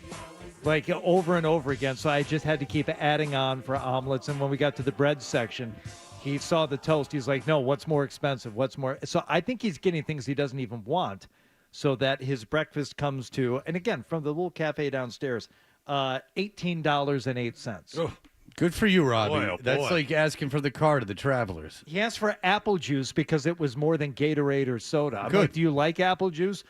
"No." Good, Robbie. You when you got a position, an upper hand, you take advantage of it. Good for you. I'm on the same page as you. So, by the way, the owners' meetings are today, and Mike Vrabel will be speaking. The owners, breakfast, not the owners, the coaches' breakfast, or whatever the hell it's called, is today. And Felger, he's got a place out there right by where the coaches' breakfast is, and he, I guess, sat down with Vrabel for a while today, and that will be played on Felger and Maz later today. I guess they have a relationship. Blount was telling me that Vrabel used to do Felger's AM show. Not AM in the morning, AM, like when he was on that AM station. Oh, yeah. The Zone, is that what And it then was one on? book, Felger, because I was on WBCN and doing afternoons, and one book Felger did like fairly well, and everyone was like, what the hell station is this? And we were like, what happened there? Like he came in like third or fourth. We were like, what the hell happened here? Like we're like, what's this AM? So when they hired Felger, I was actually not surprised because he had made a little noise on a very crappy station. We don't have a ton of time here, but you know who Morgan Wallen is? He's a big time country artist. Your kids know who he is because he's one of the country artists that even kids that don't like music, that don't like non-rap music. I like know. to say this: is there one Morgan Wallen song that I would know? Is there one that is kind of like, reached across, crossed over? It's something in the zeitgeist. I don't know any. I can't make heads or tails of any of it. Okay. But it's very controversial because the host and he walked off, and then he got on Instagram or whatever it was, and he said, had to get on my plane and head back to God's country. And this is funny for a million different ways, is that people are, because it's the trope of Saturday Night Live hasn't been funny in 20 years. Well, 20 years ago, it hadn't been funny in 20 years. Second of all is that liberal program. But then when they have Trump or Musk host, it's this indictment to the country because they've had a conservative person host, going back to like having the press secretary for Gerald Ford on. Like what are you doing?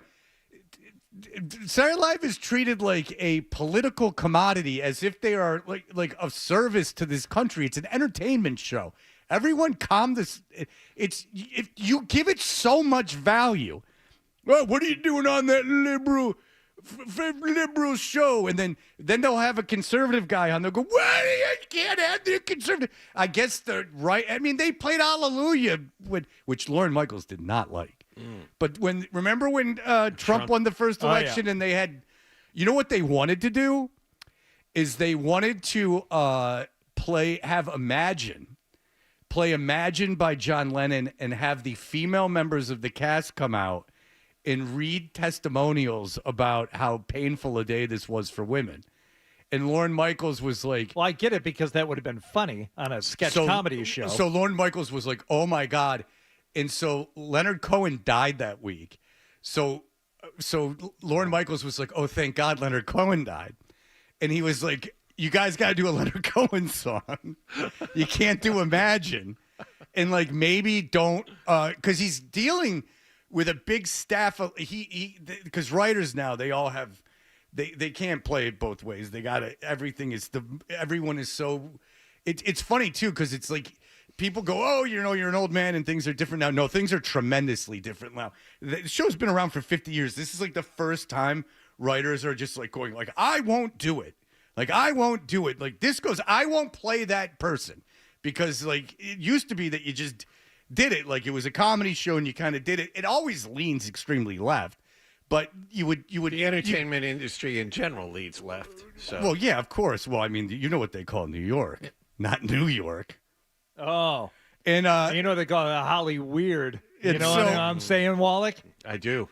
The left coast. And so, but this notion of like they're like they're under some kind of responsibility to, like, and you just give all you're doing every time like Trump tweets about it. Or people go like liberal, or for that matter, people go, I can't believe you let Trump host. You're giving it so much more value than is warranted. You're acting like they owe you something. It's a variety show that's on 20 times a year for 90 minutes in the middle of the night. You're making it this cultural touchstone institution. Morgan Wallen wants to walk off stage, let him walk off stage. He didn't whip it out and pee on the stage. He didn't put on a MAGA hat and start going nuts like Kanye West. Let him walk off the stage. Adam 12 didn't like it. I just think it's funny that this guy, okay, he's telling you who he is by leaving the stage, and I'm going back to God's country, and a couple years ago, getting caught saying the N-word and all that. Why does he get on a ring cam from a neighbor's ring cam, right? But in his own front yard. But that's who the guy is. So like, okay, you're the bad boy, you're the outlaw. Lean into it. But every time he walks it back, like even this over the weekend, he's like, oh well, that's not what I meant to do. I didn't mean to leave early. Yeah, you did. That's why you did it. So just lean into it. But he's like a wimp. Oh no, he's not. No, he's a big wimp. Well, if he was a wimp, he wouldn't have left. Be who you. Well, yeah, but it doesn't count if you're gonna like walk it back afterwards. Like lean into it. And when people say, "What'd you do that for?" I say, "Because I wanted to do it." F you. Like, well, maybe the cast was cold to him all week. Did you ever think about that? Yeah, maybe the cast was cold to him. Maybe they bullied him. Shut up, Adam. What if you went there and everyone treated you like a pariah, and then you got up on stage then and I would it was leave, over. And I would do during what the he week? did, and then I would say, and then when people say, "What'd you leave for?" I'd say, "Because this place sucks, and I don't want to be here anymore." What did he say? He walked it back. He was like, "No, that's not what it's like. It wasn't like trying to be like he's trying. He's doing that weird game." And you usually hate this, Fred. But what did when he someone's say? trying to, I don't what have it in front of me. Say? When someone's trying to be provocative and then they don't, I'm not and then they don't follow he it all the was way trying to through. be I think that's provocative. what his deal is. I think he wants to be provocative until people call him out on it, and then he gets self-conscious about it and like walks it back. I don't know how provocative that is. And I think we're spending way too much time talking about a second-rate country guy who like we. All couldn't right, even Adam, name a you song put it of. in the thing. If you don't want me to talk about it, why'd you put it in the thing? Well, because now we're like, we should break. Oh, Christ, Adam. It's not actually funny. Like, make up your mind. If you want me to talk about things, don't put them in the thing. No, I want you to talk about it. I mean, it's not my fault that the guy's not, that guy from Machine's not here. All right, I won't talk about it anymore. Jesus Christ. Hot daddy and a tight skirt night. You're listening to Toucher and Hardy on the Sports Hub. Hey, it's Hardy. There are 3 things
Patriots game. Look into the end zone, try to keep the play alive. Falling down, he goes to the end zone. It's got it! Touchdown! WBZ FM and HD Boston. 98.5, the Sports Hub. A Beasley Media Group station. Sports Hub headlines. Presented by Celsius Energy Drinks. Celtics will wrap up their 6-game road trip tonight in Memphis. Jaylen Brown is questionable for the Green. Grandy and Max have the pregame at 7 and the tip-off at 7:30 here on 98.5 The Sports Hub. Celtics have won 8 in a row. Red Sox ended their 4-game series in Texas yesterday, and they had a 2-1 lead heading to the bottom of the 6th inning. Oh, boy. Another blast. High and deep. Left field. Gone! Second deck. They love a little El Bombi here this afternoon. That is the Texas Rangers radio. Adolis Garcia's homer and snapped a 2-2 tie and hand the Rangers an eventual 3-2 win in their own home ballpark. Sox are 1-3 to start the season. They open up a 3-game series in Baltimore this afternoon. The NFL League meetings are underway in Palm Beach, Florida. The tush push is front and center. ESPN is reporting there is support in the competition committee to ban it. Patriots head coach Mike Vrabel told the media last hour he expects Christian Barmore to participate in the team's offseason program as he continues his return from a blood clotting issue. Bruins' next game is at home against the Washington Capitals tomorrow night. Yesterday they placed forwards Patrick Brown and Vinny Lettieri on waivers. And at the NCAA men's basketball tournament, all of the top seeds have reached the Final Four. Auburn beat Michigan State last night 70-64. They played Florida in the early game in San Antonio on Saturday, and Houston blew out Tennessee 69-50. They get Duke in Game 2. Sports Hub headlines are brought to you by the 99 Restaurants. Visit the Nines the day after the Red Sox win and get a free kids meal with every adult entree purchased. You gotta love the Nines. I'm John Wallach at Boston's Home for Sports, 98.5 The Sports Hub. Your next update at 8:30. Here we go. Boom. I win. Boom. Yeah. It's a buddy. We've got a passion for Boston sports. Get angry. 98.5 The Sports Hub. You said you wanted to hear more music in the morning. Never had to knock on wood, but I never had it yet. Oh, you said you didn't want to hear more music in the morning. Okay. Here's more. Sings Happy Birthday. But the guy from Machine is incredible shape. Yeah. Boy, is he in good shape. Yeah, I'm feeling self-conscious. He also wears the same. He wears like black jeans and a black T-shirt. Very form-fitting T-shirt every time. Yeah. Well, he's running late, but that doesn't mean anything because it is time to get into our contest, Hardy, which is called 1, 2, 3, 4, 5, 6. Toucher and Hardy features Fred Toucher with Hardy and Wallach too. Adam 12 and Nick and Ryan. But the most important person is you. Sixth man. The New Woke Order. Sixth man. I'm totally blind, by the way. Sixth man. A lot of people are going, ooh, oh. Sixth man. about everything. And I don't read 99% I'm totally blind, by the way, if anybody doesn't know. But he thankfully lost to Sarah from Everett. And the news is that Sarah from Everett will be taking on she will be taking on who beat Adolfo. She'll be taking on Adolfo coming on Thursday. And the big news with that, crazy. She Sarah from Everett sent an email this morning. I have no idea even what it meant. Like even 3.141592653589793238846. Even in the world of Sarah from Everett, this made no sense. I can read it to you right now. She sent an email that said, "Get out of the way, bro. Get out of the way, bro. Insta just got shot." Oh, because she wanted to sync up Tyler from Instacart to Biggie Smalls' song "Get Out of the Way." Okay, I don't know why. Did you figure that out just from? No, there was another email from her, along with an email saying that her family has a house in Oak Bluffs, less than 2 miles from Chief Brody's house, and I could stay there if I ended up going on the birthday trip that my wife has kind of planned. What was the point of putting the guy from Instacart? Fred, I don't know. Sarah from Everett, if she does show up, it's going to be a glorious 20 or 40 minutes. It really it's will going to be like 2 hours. It's going to be memorable. I'll tell you I mean, holy moly! Jeez, watch her else. completely shut down. She'll get in here and like she won't talk to us. She won't talk to us at all. Sauce. She'll just sit in here and she'll be so self-conscious about us looking at her. Hi, Maybe we should let her come in like a pixelated sheet because she's so nervous about us seeing her. Well, anyway, she'll be in here because Adolfo, in a very close battle, he won his big thing with Bird because I think because of his legacy. Adolfo, it's very difficult to get moving here with any of the street audio, but we're efforting very hard. Is that so? Yes, it is. He's very busy. Am I a bad boy? If the Doughboys asked him to do it, his favorite podcast, he would do it in 10 seconds. But he is going to be coming in on Thursday. And today, Hardy, we have our first of our, we were very much looking forward to this. Now we're on pins and needles. John was kind of falling on the sword during the break. He's like, I should have said something before the meeting about the guy from Machine's history of being late. And I said, well, this has nothing to do with you, John. I appreciate that. Well, I appreciate it. Blind Scott says it's really bad traffic today. Now, how he knows, I don't know, but he says it's traffic Armageddon out there today in one of his 17 emails he sent this morning. So there was just enough in the title for you to not, without opening it, see the message? Yeah. Because that's the trick, Blind Scott, is It's wicked bad traffic. Yeah, it's wicked. I was talking to my girlfriend. It's Armageddon for traffic out there right now. That's the subject line because, as you know, he doesn't put anything in the body of the email. It's all in the subject line. Because he knows you're not going to open it. Yeah, So, that's smart. okay, that's smart by him. Yeah. But you know who did make it here on time? Yeah, and was early? And is now having a... He's got a kitchen knife. He's got... You got a kitchen Not knife? a kitchen knife, or like a big stabbing knife. He's got a big stabbing knife. Dangerous as hell. Now, how did you get a big stabbing knife? From the kitchen. It's not like these interns are getting utensils for anybody. So did you go down to the under the bus, dude? Come in here. Did you go down to the kitchen and ask them to give you tongs and a big kitchen knife? Just like you have to at the station. I take everything myself. A little late. No, I need utensils, not headphones. All right, so where did you get that stabbing knife? That big stabbing knife. It's a cutting knife. You don't want to make sound like Ted Bundy over here. Well, it's something that could be used for stabbing. It's a little larger than a normal cutting knife. Oh, listen to your knife expert over here, Wallach and stuff. You know knives, dude. Check that one. No, I'm good from over here. I'm good. I'm Scare here him with on it. Time. Yeah, Like, you why are do on I have time. to be on the witness stand. I'm here on time. Because what we were going to do is we were going to have the guy from Machine come on and titillate the audience and then have you come in and really ram it home. You know what I'm saying? And yeah, but now Hardy shoved an omelet down my throat. I'm thick. Okay.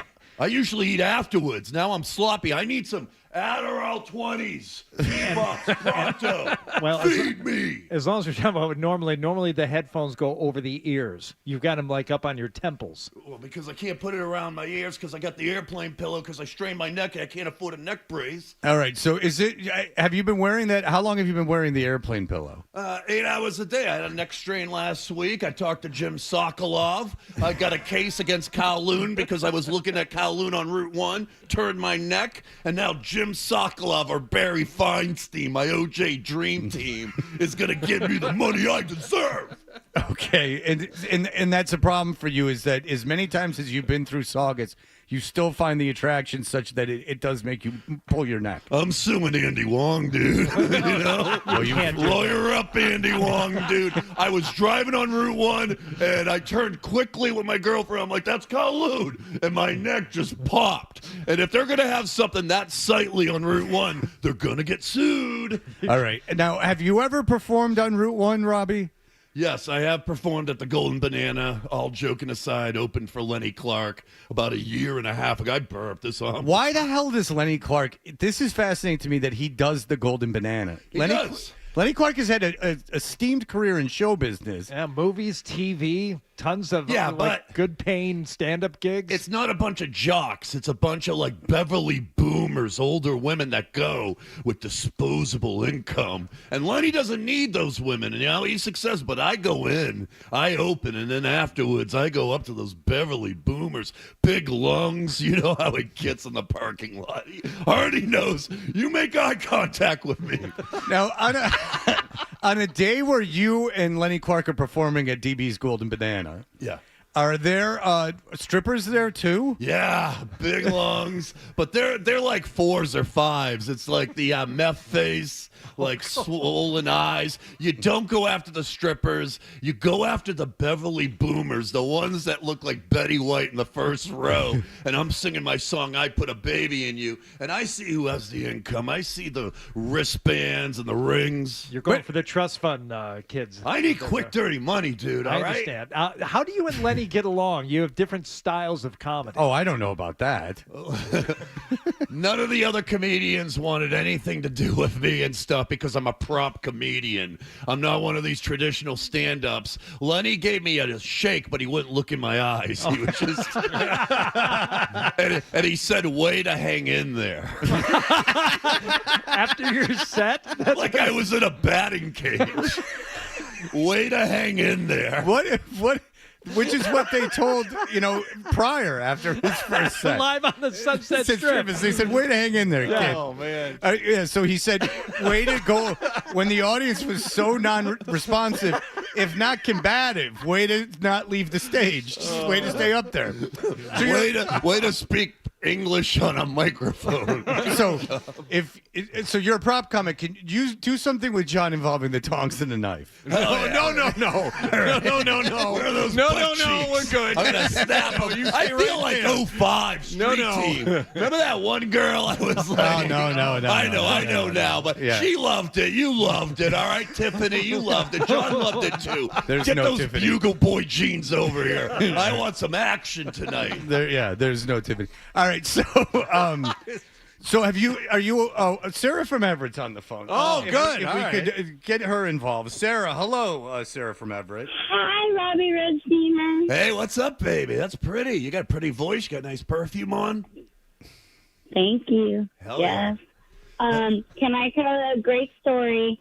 Oh, I Stretch should it out. probably say thanks, but when Toucher and Rich had a booze cruise, the USS Wasted, you guys were what a playing. clever name, the USS Wasted. What a triumphant time in my career. Go ahead. Yeah. And you were the band playing, and I had just taken on a dog walking client. He lived, I'm not kidding you, 2 doors down from Tom Brady on Commonwealth Ave. So I brought him on. If I can step in just for a moment, can we just reflect here? So it doesn't go over anyone's head because she's talking about it as if it's not a big deal. Right. She walked the dog 2 doors down. The greatest of all times. Okay. Go ahead. No. Not only that, is I used to walk with his nanny and walk Lulu, his dog who just You used to walk his nanny? No. I used to walk with the On a nanny leash? with my dog. Like Rick James. Get the girls on the leash. With the nanny with Tom Brady's dog Lulu. Yes. So anyway, so I brought the client. He was a young guy. He liked the marijuana stick. And I brought him on, and he was so horrified by what went on that cruise that after about 3 weeks, he had stopped asking for my help. Stretch the Stopped story asking out. for your hole? Wait, tell it again. Start from the beginning. I swear to God, I thought you said he stopped asking for your hole. I swear to God, I'm not even being cute. I thought that's what you said. How is that hole? How's your bird's nest? All right. It's tight. All right, very good, Sarah. You had no children. Okay, look, Sarah, what a joy. And we will see you. Are you coming in on Thursday for real? I'm coming in. I'm playing hurt, but I'm coming in. Why are you playing hurt, Sarah? It's Monday. How do you know you're playing hurt on Thursday? Should I save it for Thursday, or should no. I fractured my toe, I severed my hand, and I have an eye infection? You sound like J.D. Drew. Remember he was always injured? Phantom injuries? I'm a disaster. Yeah. Right, well, look. Do you have nice feet? All right. Like I'm Caitlin sure. Clark feet? I can, Beautiful. I can write. Anybody ever I seen can write Caitlin with my- Clark's feet? Well, of Beautiful course. I'm a toes. human. Go ahead. I can write with my toes. All right, Hell Sarah. yeah. Good. Sarah, All right. you have so many interesting stories. Also Thank you a so proud much. comic. Okay. Yeah. Now this, we had a preview of what could be the finals. It could be Robbie Roadsteamer versus Sarah from Everett. Well, in the let's finals. hope not. Well, why? Who don't you want in the finals? Sarah. Oh. No, I'm just kidding. Of course, I'm just kidding. Well, look, guy from Machine. Have we gotten an update on his whereabouts, young Nicholas? No, we have not. Robbie, you might be here for a very long time. Hell yeah, I'm ready. Can I get another omelet, dude? No, I don't. With the mushrooms and the nice, what kind of meat is in there? Chorizo, dude? It was bacon. It Hell was yeah. a bacon, pepper jack, mushroom omelet. You want to talk about a story that was Hardy said that he goes, guess how much it costs for Robbie to get his breakfast? And I'm like, well, I can't even venture to guess how much. He said $18. I said, oh my. Have you ever spent $18 at that cafe?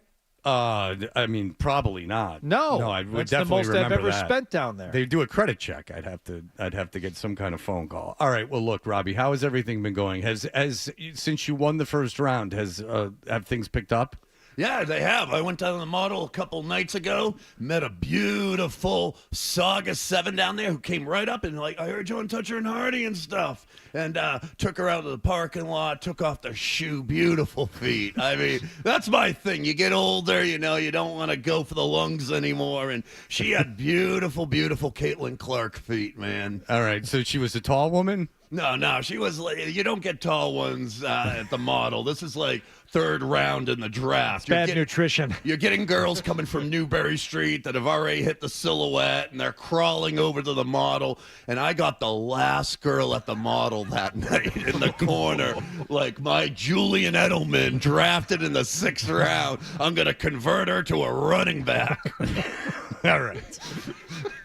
So this has helped you with women, but what is your girlfriend? Is it an open relationship with your girlfriend? Always. I mean, like the U.S. Open, baby. Like, Mondays through Sundays, that's my time. And then I hang out with her Pier 1, Panera Bread Bowls Tuesdays and Wednesdays. But on the weekend, she knows I feed. Bark at the moon. Ha, ha, ha, ha. You said Monday through Sunday is her time, which would be the entirety of the week. She gets Tuesday, Wednesday. I feel like I'm already divorced. She gets Tuesdays and Wednesdays with me.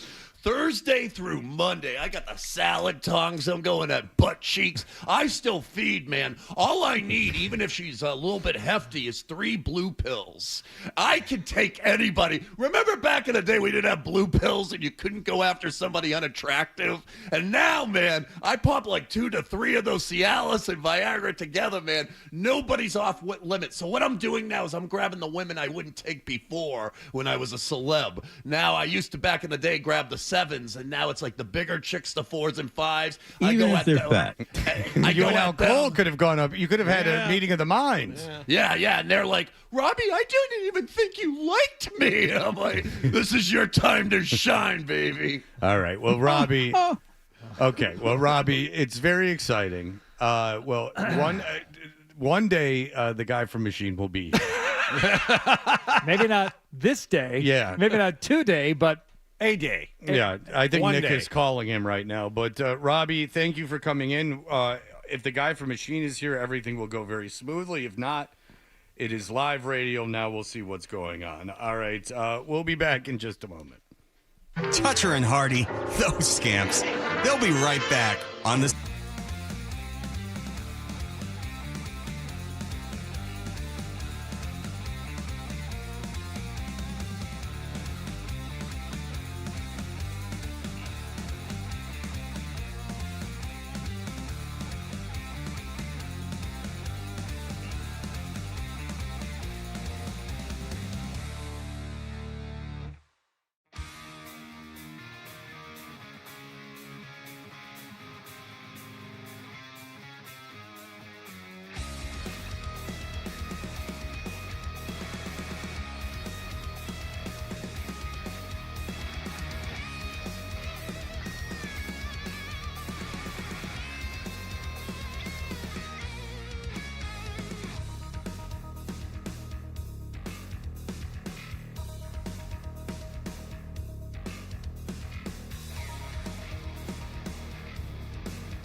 and yes.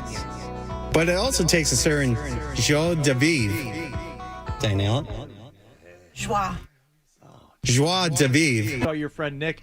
You and I have never met before. I'm Hardy, so it's great to finally He's meet holding you. his hand up. Yeah, I was beautiful, Hardy. Shake your hand again. By the way, his hand's soft. He has beautiful, soft hands. I love it. Let's give the guy. You sure that was his hand? Yeah, this is like when you introduce you're having a play date and you introduce someone new and the other person attacks. Let the guy from Machine get situated. Yeah, I'm sorry. Yeah, please. You want me to go into the intern room with 12? No, I thought this was our date. Yeah, I know exactly. You're blowing it for him. Yeah. You're blowing That's your later. first encounter. That's later. All right, so guy from Machine, I saw that you Yes. we had a listener come into your restaurant in Revere. You did? And you sang happy birthday to his girlfriend. Oh my God. And he taped it and he sent it to us and he was so thrilled. Is that something you do regularly? Will you perform there when requested? I'm getting emotional again. Okay. Well, guy from Machine, so you were telling us that you've been active socially. Yes. And you are on what is the website, the app that you like to find dates on? Your site. Okay, but besides that, what is the what is 98.5. No, .com. Your dating app of choice is what? 98.5. Okay, well, thank you, but when that's not available, Inches. well, I'm just saying. You're a size queen, is what you're saying. Well, I don't know about that. Yeah, right. Very good, because that would eliminate a lot I of think us. I hung over now. Okay, so you had a late night last night? No, it was late. It's late every night. Okay, so every night is a late night, but you're on a site called Scruff. Yeah, I am. Okay, now if you can watch my back if you like. All right, look at you. You're very randy today, Guy from Machine. All right, so Guy from Machine, if you were, first of all, who in this room between John, Robbie, Hardy, and I could even be on Scruff? Oh, you all are. Nice. We could all be on Scruff. Yeah, you have that look. Okay, because we all have different looks. Now, Hardy has no real facial hair. I don't think I could be on Scruff. And you have no facial hair, but you're on Scruff. Explain. Explain? Yeah. Don't you like it smooth? Sure, but Scruff lends to mind. Let's go on Scruff again. Okay, but Scruff lends to mind that there is a certain like a manly facial hair, but that's not the case. It's just called Scruff. Yeah. Okay, so that's just the name of the site. It's Yes. not a. It makes you feel like you're a man. Okay, so like Scruff against your face. There you go. Okay, right. Now, Not the other Scruff. What's the other Scruff? You already know. Remember last night? Oh. Are you saying that the guy from Machine that we could have made love last night? You're saying that would be a possibility? Maybe. Okay, well, Guy from Machine, I'm flattered. Okay. All right, so as you look around the room, I'm looking. We've asked you this before, but you have different types. If you could go around, I'm always fascinated with the way that you can put people in different categories. You have a way of and they're all in bolding. Like these are not negative categories. You can just put people in categories. Yeah, categories. Yeah. If we could start with John Wallach, the gentleman with the glasses over With there. the USA hockey shirt on? Yeah, that's right. Okay. Yeah. How would you describe his look? Okay, I would say he's more laid back. Oh, he's like a soccer mom. He's a soccer mom. Yeah, that's actually kind of right on the money. Really good. He's like a soccer John. mom. So, like, if you saw him, you would think he was like A soccer mom. A soccer mom. You would think that he was like in a Just in man form. Okay. So you would think you don't know how on the money you are. So you would think that he is like a suburban kind of boring like minivan kind Working of guy. at Dunkin' Donuts before the kids get out of school. That's impressive. Working at 30 Dunkin' seconds Donuts. and he's got me. He That's drove a incredible. minivan up until about 2 years ago, so you're right on the money. All right. Now, your opponent in this round, Guy from Machine, is the man sitting next to you in the yellow suit and sailor's hat. His Yellow name is fellow. His name is Robbie That was Roadstein. real funny, huh? Pumping in the laughing gas. Good for you. Good for you. Get your hands on the desk. All right. How would you describe Robbie Roadsteamer? Is he exciting to you? He's very eccentric. Well, my first impression was I could see him. Right. Nice. Do you like someone who's that like putting on that much of a show, or do you like someone who's a little more Flamboyant. He's really- flamboyant? I Right. don't think he's Peacocking. flamboyant. I think he's just out there. Okay. Yeah. He show you who he is. And I like that. Okay. Okay. I like you. That's directness. Do you have to be the star guy for Machine, or do you Always. Okay, so would that Yes. would that be a problem that he wants to be the star too? No, we could work together like Wham. Yeah, we can flip flop. Yeah, wake me up before you go. But who would Flip be the George pancake. Michael? All right, exactly. That's what Robbie's got. Hardy could be the. the syrup. Oh. Get in there, sailor. Who's gonna melt the butter? All right, now I can start. I like the now, milk. guy from Machine. To You your like whipped cream? Nah. Hell yeah. Yeah, top it off. You got nice feet. Yeah, you too. Hell yeah, like Caitlin Clark. Eat it up. All right. Well, you two have an energy. We're There's no having question. fun. Yeah, you've You must be disarmed him. Gemini. I'm a Virgo. I like you. I'm Virgo. sorry I was mean to you. Can I feel those hands again? Feel the callous hands of a carpenter with me. Oh no, those are baby soft hands. Yeah. They only touch paper All right. and a typewriter. All right, that's right. He's a 1800s reporter. All right, so now you're looking at Hardy, who's the man directly to your right. Okay. Now, how would you describe him, guy from Machine, if you had to? Okay, he reminds me of someone like a. He's so boring, you can't even think of No. baseball player. Yeah. Oh, okay. Yeah. Because he has a hat on. Yeah, first base. Okay. Okay, so he's Kevin Millar. I'm comfortable at first base. Beyond that, it's a conversation. I'm getting ready to say something. Okay, go ahead. Maybe a pitcher. Okay. Big glove. Congratulations. So you're saying he's a top. Catcher. Well, make up your mind, guy from Machine. He's half and half. Oh, all right. Is that the way a lot of relationships are? Yeah, why not? Okay. You You don't ever have half in your coffee? Yeah. Well, I Or you just. should have straight cream. Well, I am. Or just cream it up. Boof. Boof, cream it up. One time. Boof. Or twice. Okay, you have a catchphrase.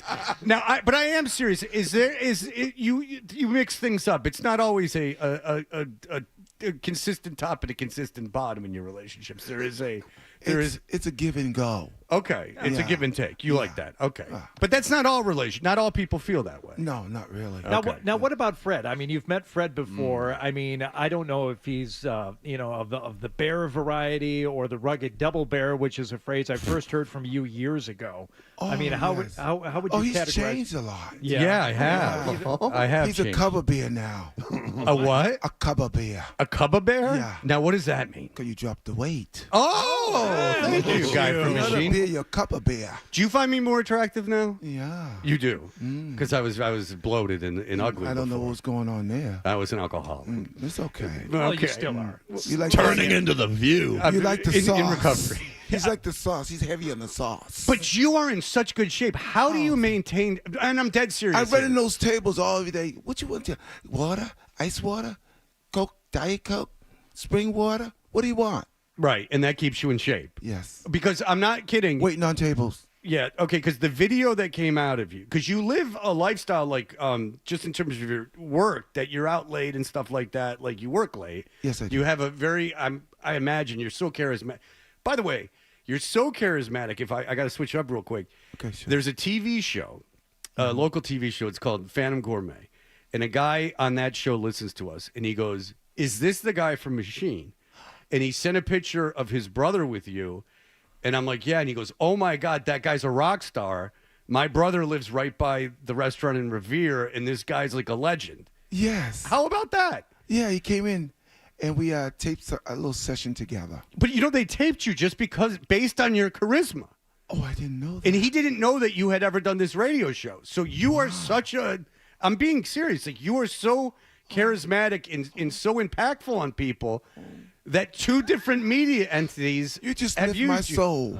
Well, that's what you lift every. You might be the most popular person we've ever had on this show. The hell, man! Why are you guys ball washing him? It's like literally treating him like it's the Arthur Ashe special. I get accused of stealing utensils. I get treated like I'm stealing catalytic converters, and you're treating him like he's getting inducted. Well, because he is. Robbie, Someone put something in his mouth, please. You guys were always loaded against me. It's like the DB's golden banana. Guy's an hour late. It's like, we had a guy said you were the most fascinating person from the Eddie Edelman's hot dog safari. Hey, can you back that up? Meanwhile, I'm being yelled at for getting an $18 omelet. Okay. You have a good point, Robbie. But maybe we've taken you for granted because when the guy from Machine comes in, it's so rare and he's so popular. I can't help it. I get taken away. Yeah. I think you two share a quality in that when people meet you, they will remember it. Maybe for their entire lives. I will make sure your life is memorable with me. Right. And Robbie, I think you do the same thing. I think you make an impression on people, for the most part, positive. Yes. But you make a lasting impression. That doesn't sound positive, man. And you guys yell at me afterwards, give the headphones back, get out of the parking lot and stuff. This guy comes in, it's like we ask you to leave the feeding him parking lot. grapes. Well, we could feed him grapes. We could feed you grapes. You didn't ask for them. No, you accuse me that, We that didn't I feed stole him. these salad tongs, and these are mine, 12. I'm taking these with me. Well, And you- this- okay. Dice are always loaded. All right. I forgot what I was asking him, and then I got into something. You were kissing else. his ass. You're talking about his beautiful body. We've asked you. Oh no, yes. How you? Don't talk about last night. You were We're on the air. Well done, You were in a. You forgot. But you were in a t-shirt. This is live. How do you maintain such a incredible positive- shape? Incredible shape. Like No, you're you're in in such but good talk, shape. Yeah. You go to the gym? Yeah, I work out. Okay. Like well, every that's it. day. No. Really? No. Oh. I work out when I can. Okay. Okay. Yeah. All right. Remember last night? You're being You keep referring to us having sex last night. You I would forget, remember. huh? No, well, What, you need a cup of coffee? okay. Espresso for you from now on. All right, now no more Robbie's- regular. Now Robbie more is regular for flexing. you. More regular. You're saying I'm not Okay, regular enough. okay. All right. Well, Guy from Machine, how have your relationships been of late? Are you in a relationship? Oh no, I'm just a single gentleman right now. You like that? Yeah. What's the Keeps longest? me focused. Yeah. What's the longest relationship you've had? 8 years. Ooh, Well, that's a long time. Yeah, 8 years. 8 years. And when did that end? Years ago. Okay. I ain't gonna say how long. Okay. Because do you still keep in touch with the person, or is it? No, we're just friends. Oh, so you were able to stay friends? Yeah, just friends. Robbie, this is angering you. This is You talked about your girlfriend. I know, but you Girlfriend. guys are literally acting like he won a cup for this city. I get an interrogation in here. Am I giving STDs to girls at the model? Am I chasing fat chicks around? This You guy- brought it all up. No, I didn't. We didn't lead you into any of that. You never complimented my body ever, dude. Say something nice for once, both of you. I'm amazed that you're in as good a shape as you are. The way that your All the brain drugs works. I'm taking, I know. Well, Adderall is a wait. Adderall's a gift. I'll say this, Robbie. Now that you have your sleeves rolled up, Fred doesn't think that when you flex your left forearm, that Carlton Fisk is actually waving the ball fair. Oh, come on, look at that. Could you show? Stays fair. It kind of works, Fred. It kind of works. I agree. I think he's right. It's more of him hula dancing, but okay. Oh, I spent $600 for a hula dancer. Oh boy. That was $600. $600, dude. 3 colors. You know how rare that is? Okay, Guy from Machine, do you have any tattoos? Yes, I do. Okay, do you like? What do you have? I have an anchor. Okay, were you in the? It keeps me grounded. Okay, that's nice. That's a Well, nice. I thought about it for a long time before I put something on my body. All right, Robbie's removing his clothes. Well, I want to show the Route 1 mini golf dinosaur. It keeps me dangerous. You can get up. You can get up and touch right. the dinosaur now. Chase August 6 around with salad tongs. The dinosaur. All right, you love those I think he's getting ready to pull his pants down. All right, no, but he is. Wow, you have a big beaded necklace on. Look at that Guy from Machine. Imagine the fun we could have with that. I mean, that is a Benoit situation, if I may say, being so bold. They look kind of shiny. Yeah, He's they going don't. to show you the tattoo on Where's his upper left golf arm. dinosaur? Oh, pow. Right look at there. that. That's right, because he's fighting Jesus, so there's a pow, like a little connection. I got Kowloon right there. Okay. Hell yeah. Batman and Robin, huh? Yeah. It does have a Batman and Robin. Remember vibe. the pow on Batman and I Robin? Well, do. that's what it's from. Oh, he wanted to do a fist. Boom, pow. What'd you think of the outfits on that 60s TV series, Batman and Robin? Were they seductive in any way? Oh, I'm not sure. Robin was outfit kind of tight, didn't he? Yeah, it was. As opposed to Batman, who was I very said, how did he shaggy. get in there? Did he jump off the kitchen countertop to get in those? Yeah. Okay, well, listen. Guy from Machine, you've made Robbie sweaty. He's very upset. But that was what. Do you shave your arms, Robbie?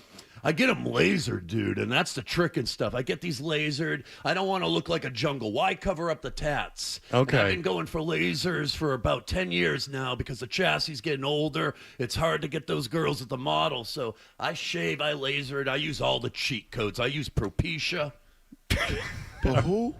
Yeah, he doesn't need that. Now, Guy from Machine, do you shave your body? No. Okay. No hair grows on me. Ooh. A little bit. Yeah, I mean, you have eyebrows. Yeah, I got eyebrows. Guy from Machine, can you tell how much I prefer you over Robbie? I'm not sure. Yeah.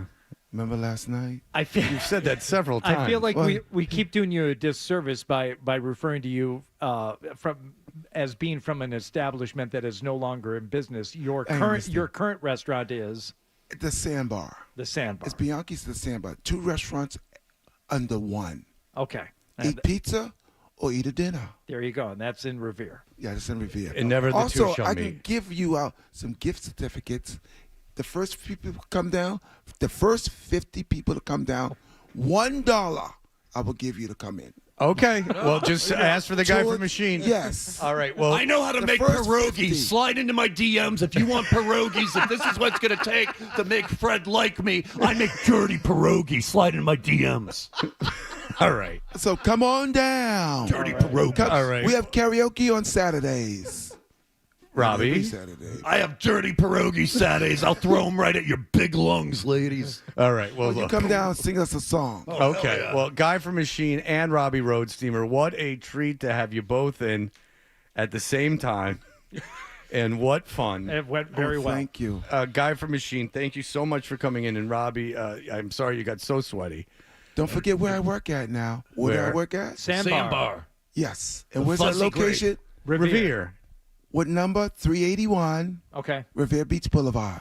Okay. Come down Friday, Saturday, or Sunday. Do you want to give out your address, Robbie, just to keep things balanced? I'm living in the stronghold in Watertown. I have pornography, anal nitrates. Just come over. You'll learn the true meaning of fear. I think I kind of like that. Yeah, well, it sounds like you two have hit it off. All right, let's that be Text me that. later. Everyone can vote at Toucher and Hardy on Instagram. We Thank thank you you both, gentlemen, for coming in. We'll be back in just a moment. He's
Toucher, dressed like a gorilla. Half Hardy, A big, beautiful ball of flame. and a whole lot of Boston sports. And I have had many offers to become an insider. Tar now. That you don't have that. I would like to know. We should do that one will live forever. What are you talking about? Well, as the Patriots, are mediocre or worse. I don't know. So what that they imploded after Brady left and Belichick couldn't piece together a winning season. That doesn't really take away from the majesty of that image of him sipping the orange juice. Fred, how dare you? Yeah, you guys before the show brought up the photo of him, the last one that him and his girlfriend put up, I should say. And it was because it was the 28th of March, 3/28. And she went, remember, like the Super Bowl. And that one rang more sad than anything else. Because it was just like, she's just putting stuff up for no reason now. Like, she's just putting stuff on social media this is like just what like normal people do. This is just like what boring people do. Like, remember? And he's just standing there in the back like, ugh. Yeah, with that, like a post with a novelty T-shirt. Yeah, it's just not. Yeah, great. it's just like she doesn't look particularly good in the photo. Like everything about it is. That one just struck me more as sad than anything else. And I don't want this to venture from being fun to sad, because that's where it starts to lose some juice. The constant Instagram stuff is generally funny. A corn maze. They're on the beach. He's like going, look at how strong my old man's legs are. And people are like, wow, look at how strong he was for putting a 110-pound girl up on his legs. Like, okay. Like, wow, I hope I can do that when I'm 72. Yeah, I hope. I hope that when you're a 210-pound man, that your legs can support a 120-pound woman. When you're walking around, your legs do more work than that. Yeah, like I would hope that you're not in a wheelchair, that, yeah, you could support 120 pounds, that you could leg press 120 pounds, that someone could lie upon your legs with 120 pounds on it. That I would hope. And distributed between your arms. I mean, she is a cheerleader and a philosopher. But the newest photo was more sad than anything else. So maybe you make that as your new avatar, and that can be your identity. All the people, they didn't slow down, though. All those people on Twitter with so much to say. And it wasn't even about the Patriots. That would have been fine. They were experts in everything and above everything. But now that's gone, now what's your identity? Yeah, I was just going to say, you make a good point. What's left? She's kind of, this is he and I dating. These are he and I at a scouting trip at a high school. This is, we celebrated the 28th of March, and now we're heading into the summer where there's nothing. Yeah, the 28th of March one was just kind of like, that's just like something that boring people do. That's like something that your friends with from high school puts on Facebook. It's like one last stop. Oh, yeah, I forgot. Let's do that. And then we'll keep moving on. But moving on to what? Like she has a calendar in her phone that's like, today is the day that I should put something up like to keep myself relevant on Instagram. She's done it all. I mean, now Bill is in Chapel Hill, North Carolina. This is it. This is your life now. By the way, I saw where they rank in recruiting. Remember all the pomp and circumstance around the recruiting? I saw on ESPN they were like 49th in recruiting. That doesn't mean anything, but it certainly doesn't indicate that that everyone's running to play for Belichick like has been advertised. Well, the excuse is they got a late start. That's the excuse. Well, no, I'm just saying, I don't know anything about it. I don't know anything about college football recruiting, and I know it's not indicative of who plays the best, but I'm just saying that it was I told you there were headlines on ESPN.com, not tailor-made for me. Just if you went to the website that said Bill Belichick got a kid to switch his commitment, and then you look and they got like 2 top 300 kids. Like, okay, well, fantastic. Okay, so an in-state kid, kid right. grew up in North Carolina. You're the athletic director at North Carolina. What are your top wishes for things to come true now that Bill Belichick is there? Is it that, and the most important thing to you, is it increasing your recruiting? Is it a better record, or is it just more attention on the program? Well, what's the priority? Well, to win the ACC, which you should be able to do. I mean, if he's the coach people say he is. I mean, how many teams? There's Clemson. Yeah. Florida State had a good recruiting class, but they're terrible. But Florida State and Clemson.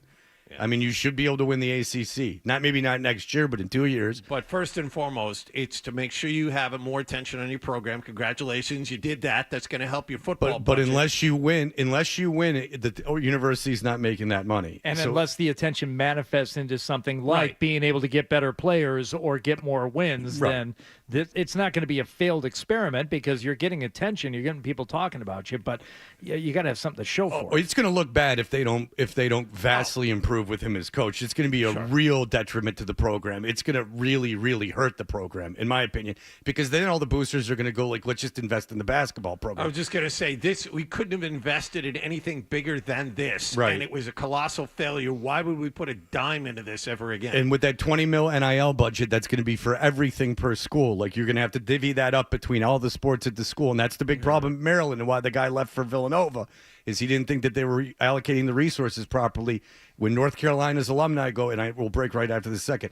When North Carolina's alumni go, well, this failed. I don't want to be in the playing game again. I want this team to beat Duke every year, and I want this team to be in the Final Four. Let's put all our money into the basketball program. That's going to be a problem. All right, Vrabel talked. We'll have all that in just a moment.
Sports Hub headlines. Presented by Celsius Energy Drinks. Celtics had last night off. They'll close down their road trip in Memphis tonight. Grandy and Max have the pregame at 7 and the tip-off at 7:30 here on 98.5 The Sports Hub. Jaylen Brown is questionable. Red Sox are now 1-3 after a 3-2 loss in Texas yesterday. Red Sox had a 2-1 lead heading to the bottom of the sixth inning, but then Richard Fitz allowed homers to Wyatt Langford and Adolis Garcia to give the home team the lead for good. Felt pretty good out there. Started off a little slow for me, but started feeling comfortable out there and just turned it out and made a couple mistakes, and I'll learn from them and get better from that. This season opening 7-game road trip continues in Baltimore today. In Patriots news, Mike Vrabel said this morning he expects Christian Barmore to participate in the team's offseason program. Bruins have placed forwards Patrick Brown and Vinny Lettieri on waivers. And at the NCAA men's basketball tournament, all the top seeds have reached the Final Four. Auburn beat Michigan State last night 70-64, and Houston beat Tennessee 69-50. Sports Hub headlines are brought to you by Rodenheiser Home Services, now offering up to $2,000 off a new heating system. Book your free estimate today at Rodenheiser.com. Offer ends March 31st. I'm John Wallach on Boston's Home for Sports, 98.5 The Sports Hub. Your next update at 9:30. New England plays here. Ball down the right side. It's a separation. Touchdown pass. Yes. Perfect dive from Drake May.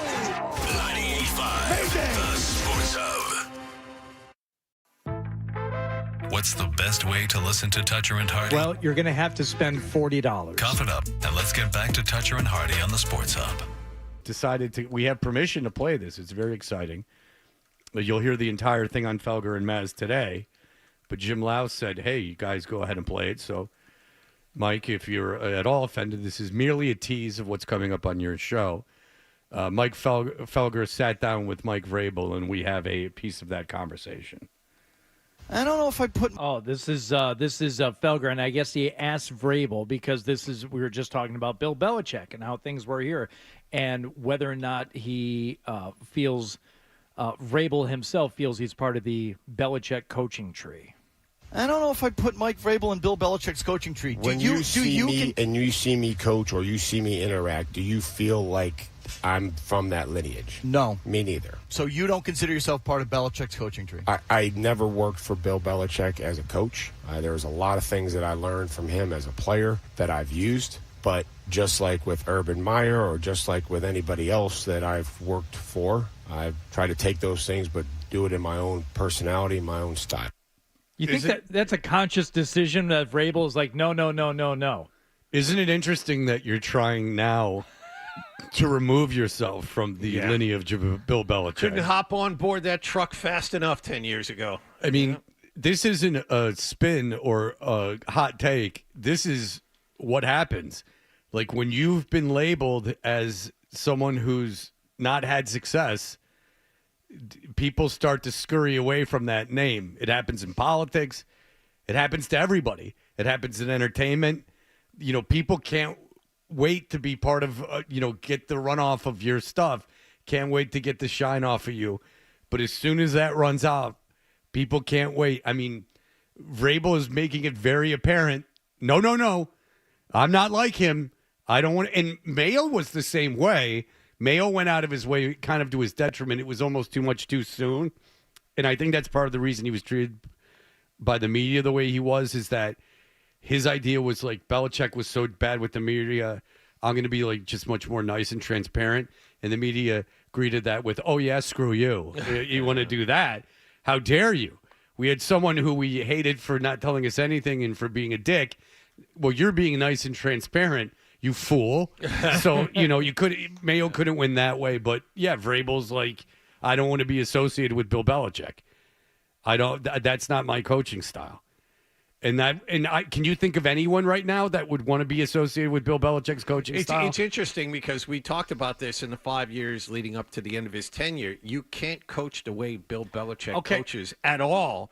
In today's day and age, he was a dinosaur. I'll finish in a second. He was a dinosaur among all of his peers. No one else coaches like Belichick because you can't get away with that unless you've won as much as he has. In very specific circumstances, like I could see Matt Patricia at Ohio State saying, look, I made mistakes in the past in terms of my philosophy, but if you want to know, what I took away from the, falling off of the Bill Belichick coaching tree, it's defense. And it is certain defensive philosophies. Maybe not in the way I'm going to talk to players or coach players anymore. I learned my message or learn my lesson the hard way. But there are certain things, elements, X's and O's, absolutely you could attach yourself to Sure, that. I was talking more personality driven. Yeah. Well, I mean, but we saw what happened to Patricia literally when he first addressed the Lions and made a big deal about being part of Bill Belichick's defense and putting the Super Bowl rings up on the podium. And the team, Well, he's responsible for the greatest defensive play call in Super Bowl history. which was a smart thing to take credit for when you were mic'd up during the whole thing, and it was actually you were being overruled and ignored. Impressively, Josh McDaniels made the same mistake twice, many, many years apart. Yeah. I mean, he really flamed out quick in Denver. Supposedly, he had learned from his mistakes, and then things got so bad in Vegas, players threw a party after he left. Yeah, it's these guys are not. They might be intelligent guys. I mean, after all, Patricia's a rocket scientist. But when it comes to learning how to deal with people and adapting to and communicating with people, they're real duds. I mean, they couldn't have alienated people fast enough. They thought because this guy did it instead of being their own man. There's never been a who is the Spygate Mangini. There was I've never seen as flagrant, because I don't know how Patricia's in real life. Like some people say, like he's like an okay guy. Well, that makes it worse to me. Then you're really just faking it. But Mangini was exactly like Belichick when he was the coach of the Jets. He was and he was not terribly unsuccessful, but he was acting just like Belichick, and it was weird. And then he got fired, and then he went to ESPN, and he was this personable guy. Yeah. Like, and you were. Well, wait a second. Why weren't you like this all the time? Like, why wasn't this a part of your personality? You could have taken lessons that you learned from Belichick, but it's like when someone copied Howard Stern and they would go, lesbians. And then you would go, well, that's not it. We've all copied Howard Stern a little bit, but like when you just went, lesbians, what he's doing is lesbians and dirty talk. And instead of like going, well, maybe that's not it. What they did with Belichick is like being a total dick to the media. Like that's the secret. Like if you're a total dick to the media and you act like this, that means Super Bowls as far as the eye can see. They took like a part of the personality that was almost a detriment to him and used that. Because was Belichick a great coach because he was a dick to the media, or was Belichick a great coach despite the fact that he was a dick to the media? I would go with the latter. Yeah, exactly. Easily. Like, I mean, he was unnecessarily, abusive, and it ended up biting him in the ass. I mean, and if it didn't bite him in the ass, he won 6 Super Bowls. Where is he working now? Well, and that's another thing. And again, Felger sitting down with Mike Vrabel this morning. And the entire interview is going to air 3:00 hour today on Felger and Mass. So you'll be able to hear all of it then. But with regard to where is Belichick working now, they have this to say. We talk. I mean, we haven't talked in a little bit, but I know where to find him. He knows where to find me. Do you think he belongs in the league? Well, that's not up to me. If I owned a team, I certainly wouldn't be coaching one. Would you hire him if you were owning a team? We'd go through the process. There's a process of hiring. There's a hiring process. That's a long way from hell yeah. That's not quite a ringing endorsement. That would have been an easy question to say yes to. Let's be honest. Yeah. That wouldn't have been a hard question Very to go simple. like, yeah, he's the great. That would have not been. That would have Look been at the resume. Of course I want him on my team. That would have not. He played for him and won Super Bowls with him. That wouldn't be a difficult thing to go. Man. Yeah, I would. He's the greatest of all time. Oh, boy. I mean, that would have That's been not good. no. That's not good at all. Boy, has anyone done more damage to their legacy? Excuse me, than I did just there. Has anyone done? Talk about copying Stern. Has anyone done more damage to their legacy than Bill Belichick has? It's a real Greek tragedy. Holy moly, he's a fool. Is he not a fool? Talk about karmatic justice. Yeah, we're getting a clearer picture on how he's seen around the league these last few months, especially now. I mean, look, Mike Vrabel has no skin in this. Well, there's no harm. There's no harm in saying, sure, I'd hire him. There's no harm in him saying that. Doesn't mean anything. It doesn't mean he's going to hire him. Doesn't mean anything to anybody, and he wouldn't do it. And Felger knew it, because I guess Felger used to interview Vrabel when he was a player on his station, his AM station that he was on, and so I guess he knows him. So credit Felger, like he knew what he was going to get. He knew Vrabel. He knew that Vrabel was going to say that. Boy, oh boy. If there's ever a lesson of treating people on the way up the way you want to be treated on the way down, that is ringing true with Belichick. You're a dick to enough people, you see it over and over and over again. When you're a total dick to the people that work around you and that you're dealing with on a daily basis when you're going up, the minute you lose that shine,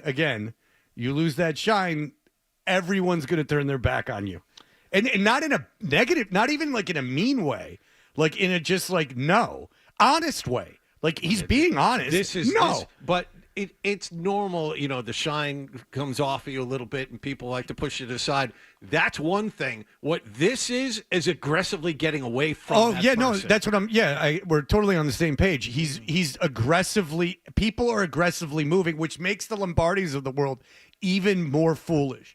Like, and even more pandering, and it's just nonsense.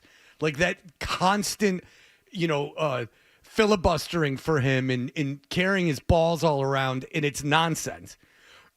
You're telling me the greatest, these media guys, the greatest NFL coach of all time can't get a job? Yeah, I am telling you that. You were way ahead of the curve there. I didn't believe it. I was of the mind that all it took was one team, and I thought it was Atlanta. But in the end, it really wasn't. If you now looking back on it and talking to the people, reading about the people that were involved in the process, he wasn't really very close. And the way that was spun is so funny because like it can't just be like because the way I always put it to you, in whoever else, Hardy, whoever else, the way I always put it to you is if you were the owner, would you hire him? And didn't have many people go, yeah. Like, would you hire an older guy that had been just recently failed? Who's terrible at drafting and is not great in acquiring personnel. His age factored into it also. Well, that's what I said. I said he was old and, who's not going to be here for the thing. Dude, Pete Carroll's a year older than him and got a job with his ex-quarterback. But my thing is this, is that, you look at it and you go, oh, like, would you have hired him? And, all these people were like, oh, well, I can't believe this isn't happening. And you know why the Falcons didn't do it is because people didn't want to lose their power in the Falcons organization. And they went behind the scenes, went up to Home Depot. What's his face? The owner of the Falcons. Bruh. Starts with a B. Arthur Blank? Arthur Blank. Thank you, Adam. Went to Arthur Blank and got him. Like, Arthur Blank is duh. He's like a self-made billionaire. Like he's like, like being fooled by these. Wait a second, what? Like this McKay guy's like, don't do it. I'm behind the scenes. I'm like the guy's no one's got a bigger ego than a self-made billionaire. Like he's being told what to do. Like he's being bamboozled. I mean, the guy sat down across from Belichick 25 times and interviewed him and decided not to hire him. And it's not the only person who feels that way. Would you hire him if you were owning a team? We'd go through the process. There's a process of hiring. There's a hiring process. So there's a lot in this interview. 3 o'clock today in Felgram, as they talk a lot about the draft. They talk about Travis Hunter. They talk about current Patriots. And they talk about the kid from LSU, and he says that I don't know if Vrabel was asked by the media, maybe not Felger, about the left tackle prospect at LSU, Will Campbell. And he says that they're looking at him as a left tackle, that's what they're looking at. It doesn't mean anything. No, it doesn't, because he could show up, not be good enough to be a left tackle, and they kick him inside. So what if they don't see him as a guard? Maybe they see him as a left tackle, and those short arms actually make a difference, and they push him to left guard. That's exactly what we were talking about last week. This doesn't change anything. I saw a couple guys eviscerating that kid's tape, just eviscerating it. And I know it doesn't mean anything, and I don't know how the hell the position's played or anything about it, but it's rare that I'll see a guy who could be the number one pick at his position just being eviscerated like that. Like this guy can play left tackle. This is why, and they're like showing stuff, and this is why. It's funny. You read, what are the Patriots going to do? And then there's a theory. Well, it all depends on which measurement they go with, and all this stuff. 33-inch arms. Okay, he's fine, as opposed to 32 and 7/8, where he isn't fine. It's really bizarre scouting at this point. And it's well above my understand how you could watch them play in the SEC, which is the best conference in college football, against guys that are going to get drafted at that position. So I don't think you have to project it. You can just actually watch and say there's the snaps at left tackle, evaluate it, see what you think. Yeah, well, not every left tackle in the SEC plays in the pros, and is a top 5 pick. I mean, there's a lot of SEC schools, and there's been a lot of left tackles.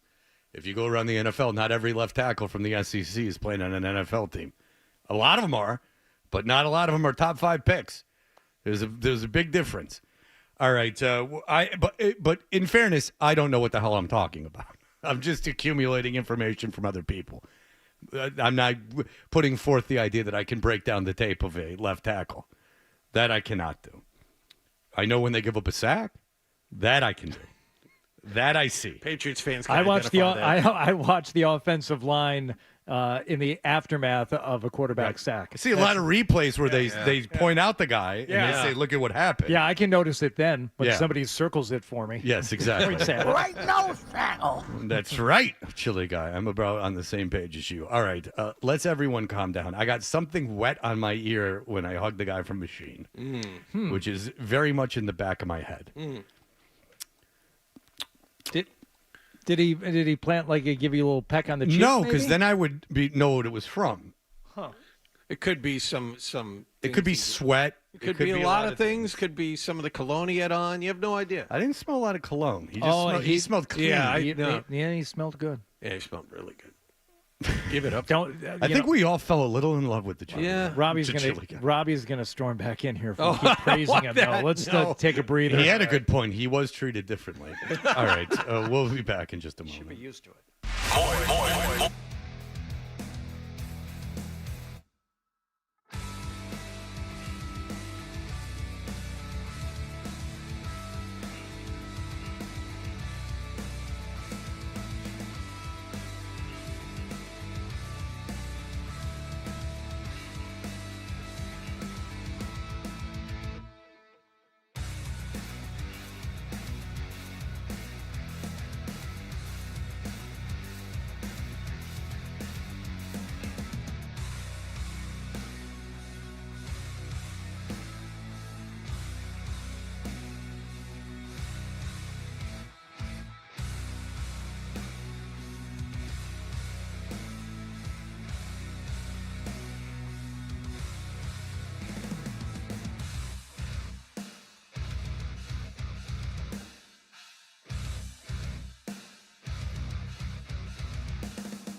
idea for a bit.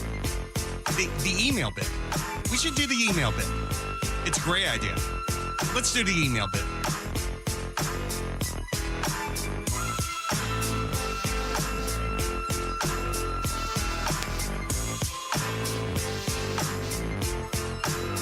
All right, what a star-studded show today. You got Felger talking to Mike Vrabel. You got us talking to a guy from Machine and Robbie Roadsteamer. What a collection there. You can vote for the sixth man over there on the Instagram page of @Toucher and Hardy. That's exciting. And I'll tell you, though, this weather is this weather affecting anyone else?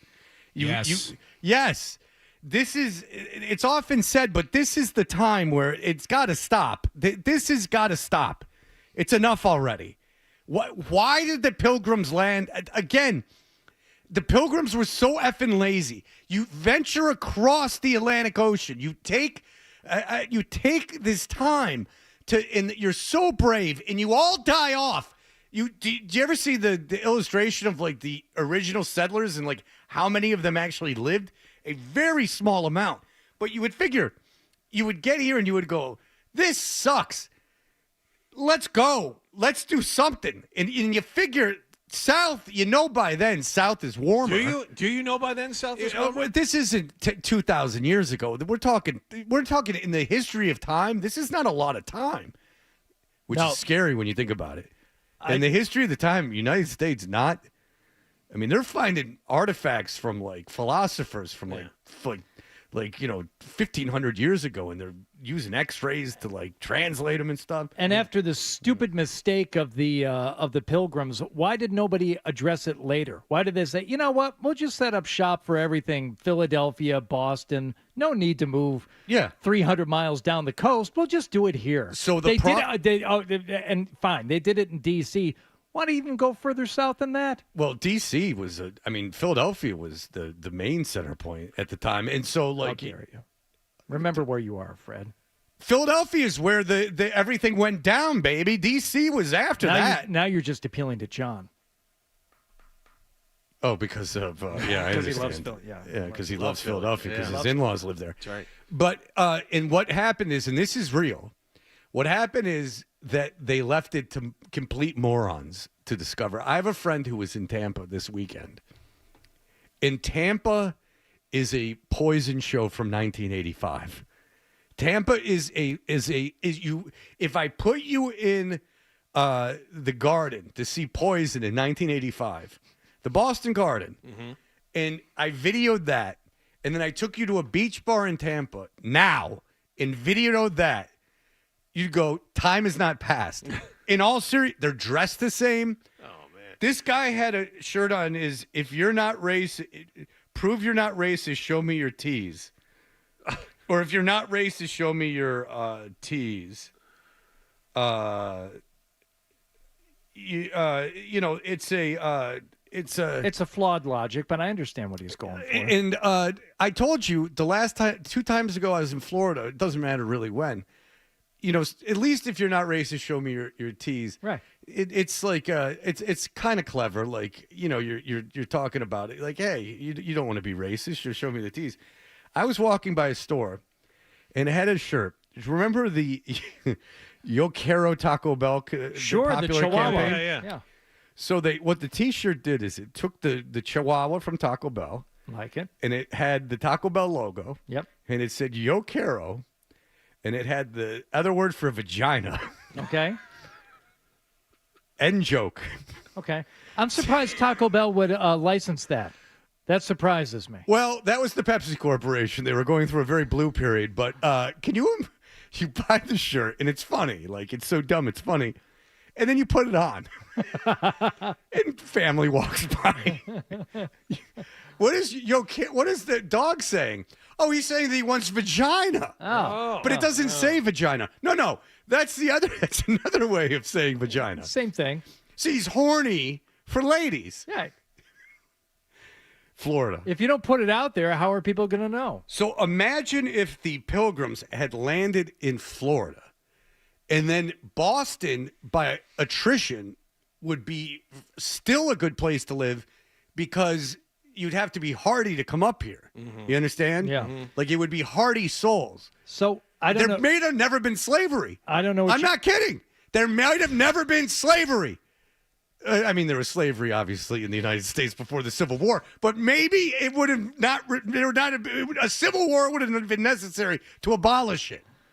I don't know. I stand by that. I don't know what you're complaining The about. agricultural people would have been much more free thinking. It's going to be 65 today, so at least it's going to be warm. Oh, it's beautiful. There's only it's going to be great. There's Wait, only did you wear a winter jacket to this show today. There's only an 80% chance of rain tomorrow, so there's a 20% chance there won't be. You buried the lead. It's going to be a balmy 49 degrees tomorrow, Hardy. Jesus Christ. And then Wednesday, we get a peak of sunshine before it's back to 80% chance of Sunshine rain and on 40 Thursday. on Wednesday. Yeah, right. All right. Jesus Christ. This weekend's looking really good, too.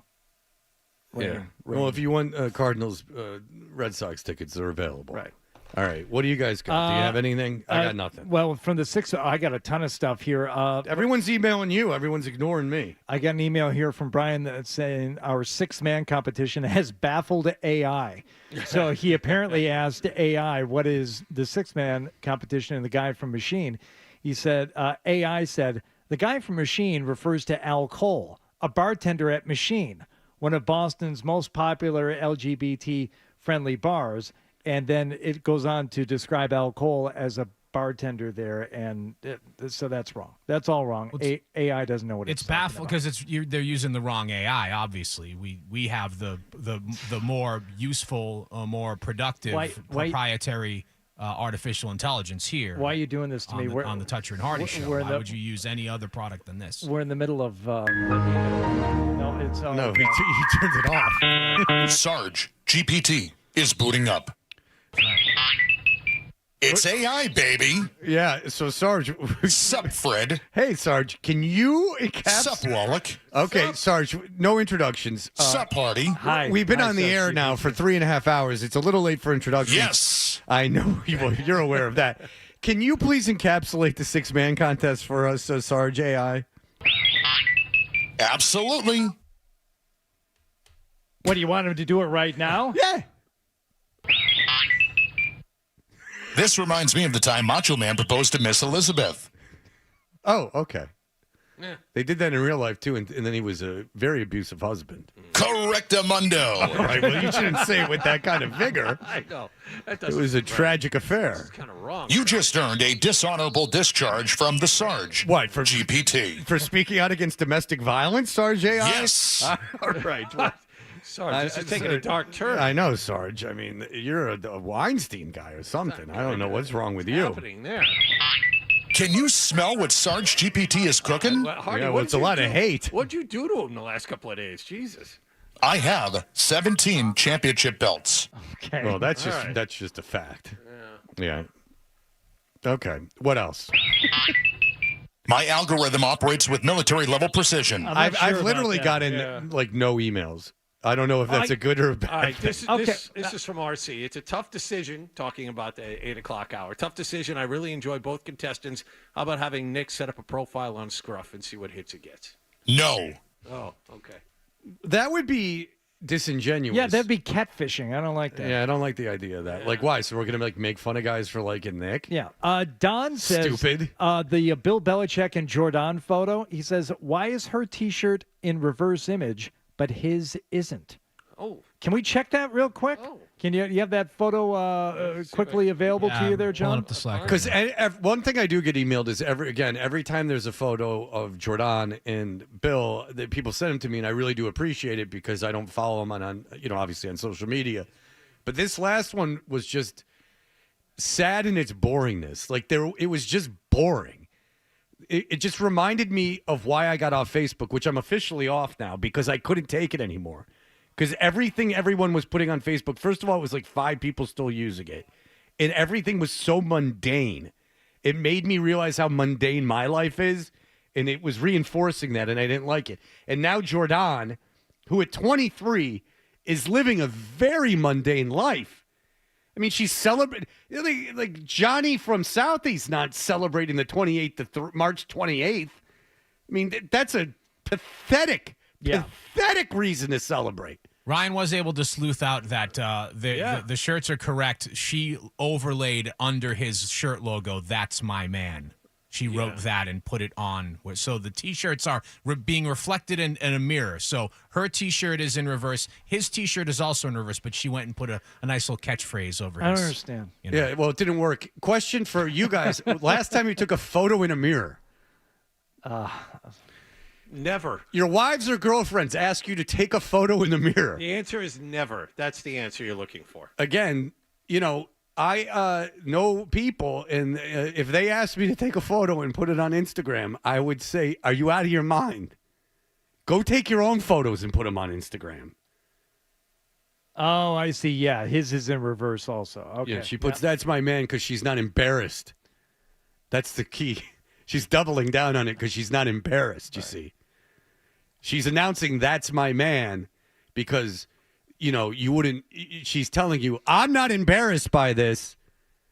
I'm catching you to the quick. This is my man. It's not my grandfather. The guy that no one wants to be associated with, that Vrabel won't even say that he'd hire if he was an owner. That's my man. The guy well on the downturn. That's my man." I have another email. But I'm jealous because all I want to do is have sex with a 23-year-old. Earlier, we were talking about going to the Travelers Travelers Championship, Cromwell, Connecticut, TPC River Highlands. That'll be happening in June. Ben says, "I'm flabbergasted by John and Fred's disdain for the tournament. It's very that's not true. Very disrespectful, and John's thought of being allowed to touch those prestige surfaces with his gross talons and toothpick clubs is on par for his damaged brain." The thing that should be investigated is why you two are on me for wanting the station to provide transportation. That's like going, "What are you asking for money?" Like, we should all be supporting each other for asking the station to do things.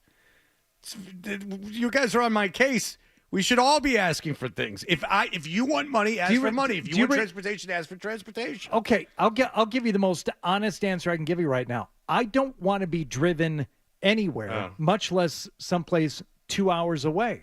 Yeah. I don't want to go for a 2-hour car ride. If I'm going in a car for 2 hours, I want to be driving. Oh, yeah. See, I'm of the I'm of the fantasy that I have a driver.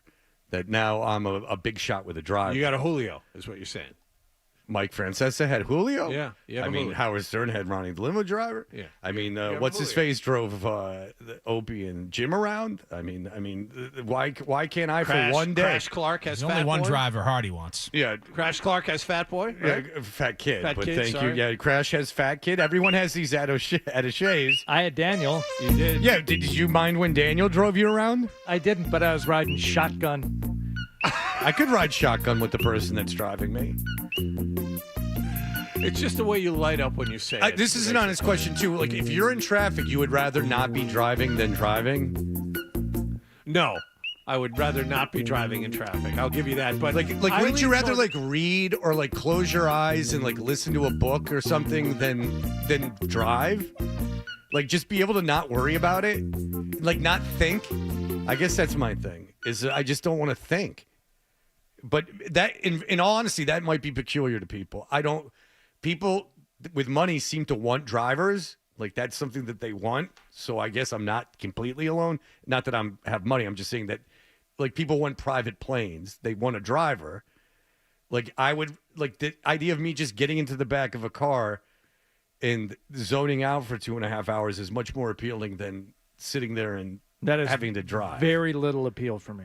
Yeah, well, just different strokes for different folks. But I'm not making fun of you. Daniel? All right. Well, look, we'll come back, and it will be the stack, and then we can... We got something in the stack that we were going to do earlier, but it has to do with what the Yankees have been getting up to. Yeah, and the one Yankee who's not doing it is about to hit 275 home runs. All right, we'll be back in just a moment. Here are the headlines.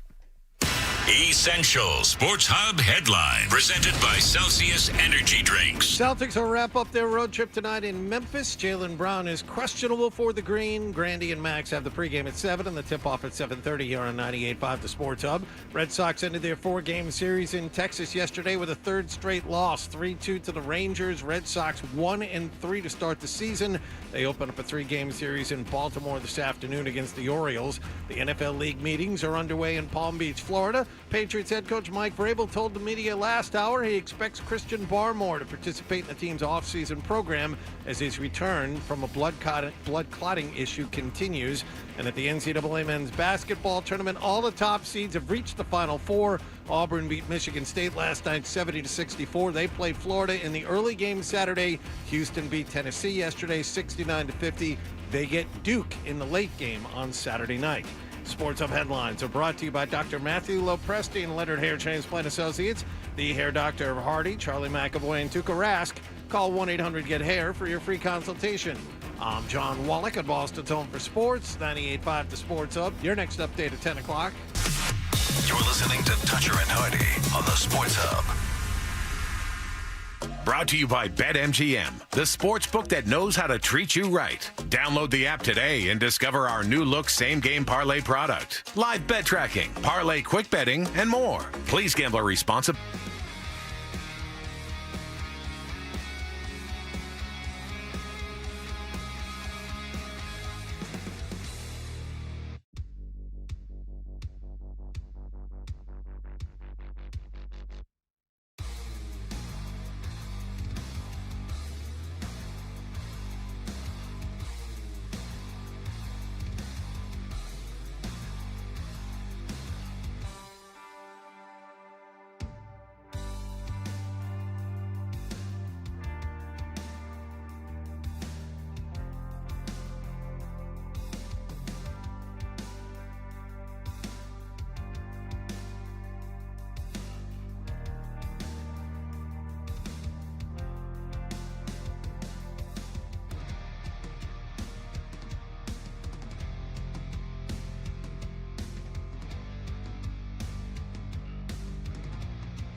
stack my face.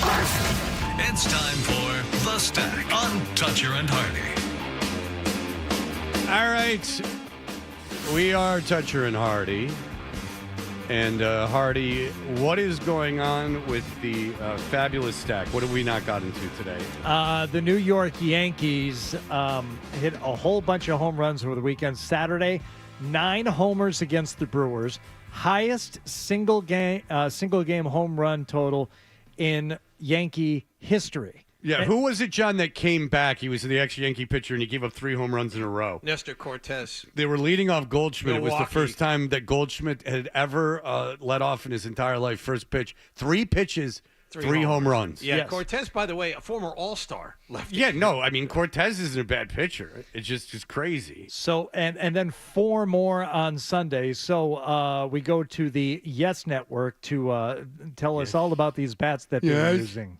Now, you see the shape of Chisholm's bat? Dude, it's got a big barrel on it. Well, it's actually a little bit lower than the barrel. The Yankee front office, the analytics department, did a study on Anthony Volpe, and every single ball, it seemed like he hit on the label. He didn't hit any on the barrel. So they had bats made up where they moved a lot of the wood into the label, so the harder part of the bat is going to actually strike the ball.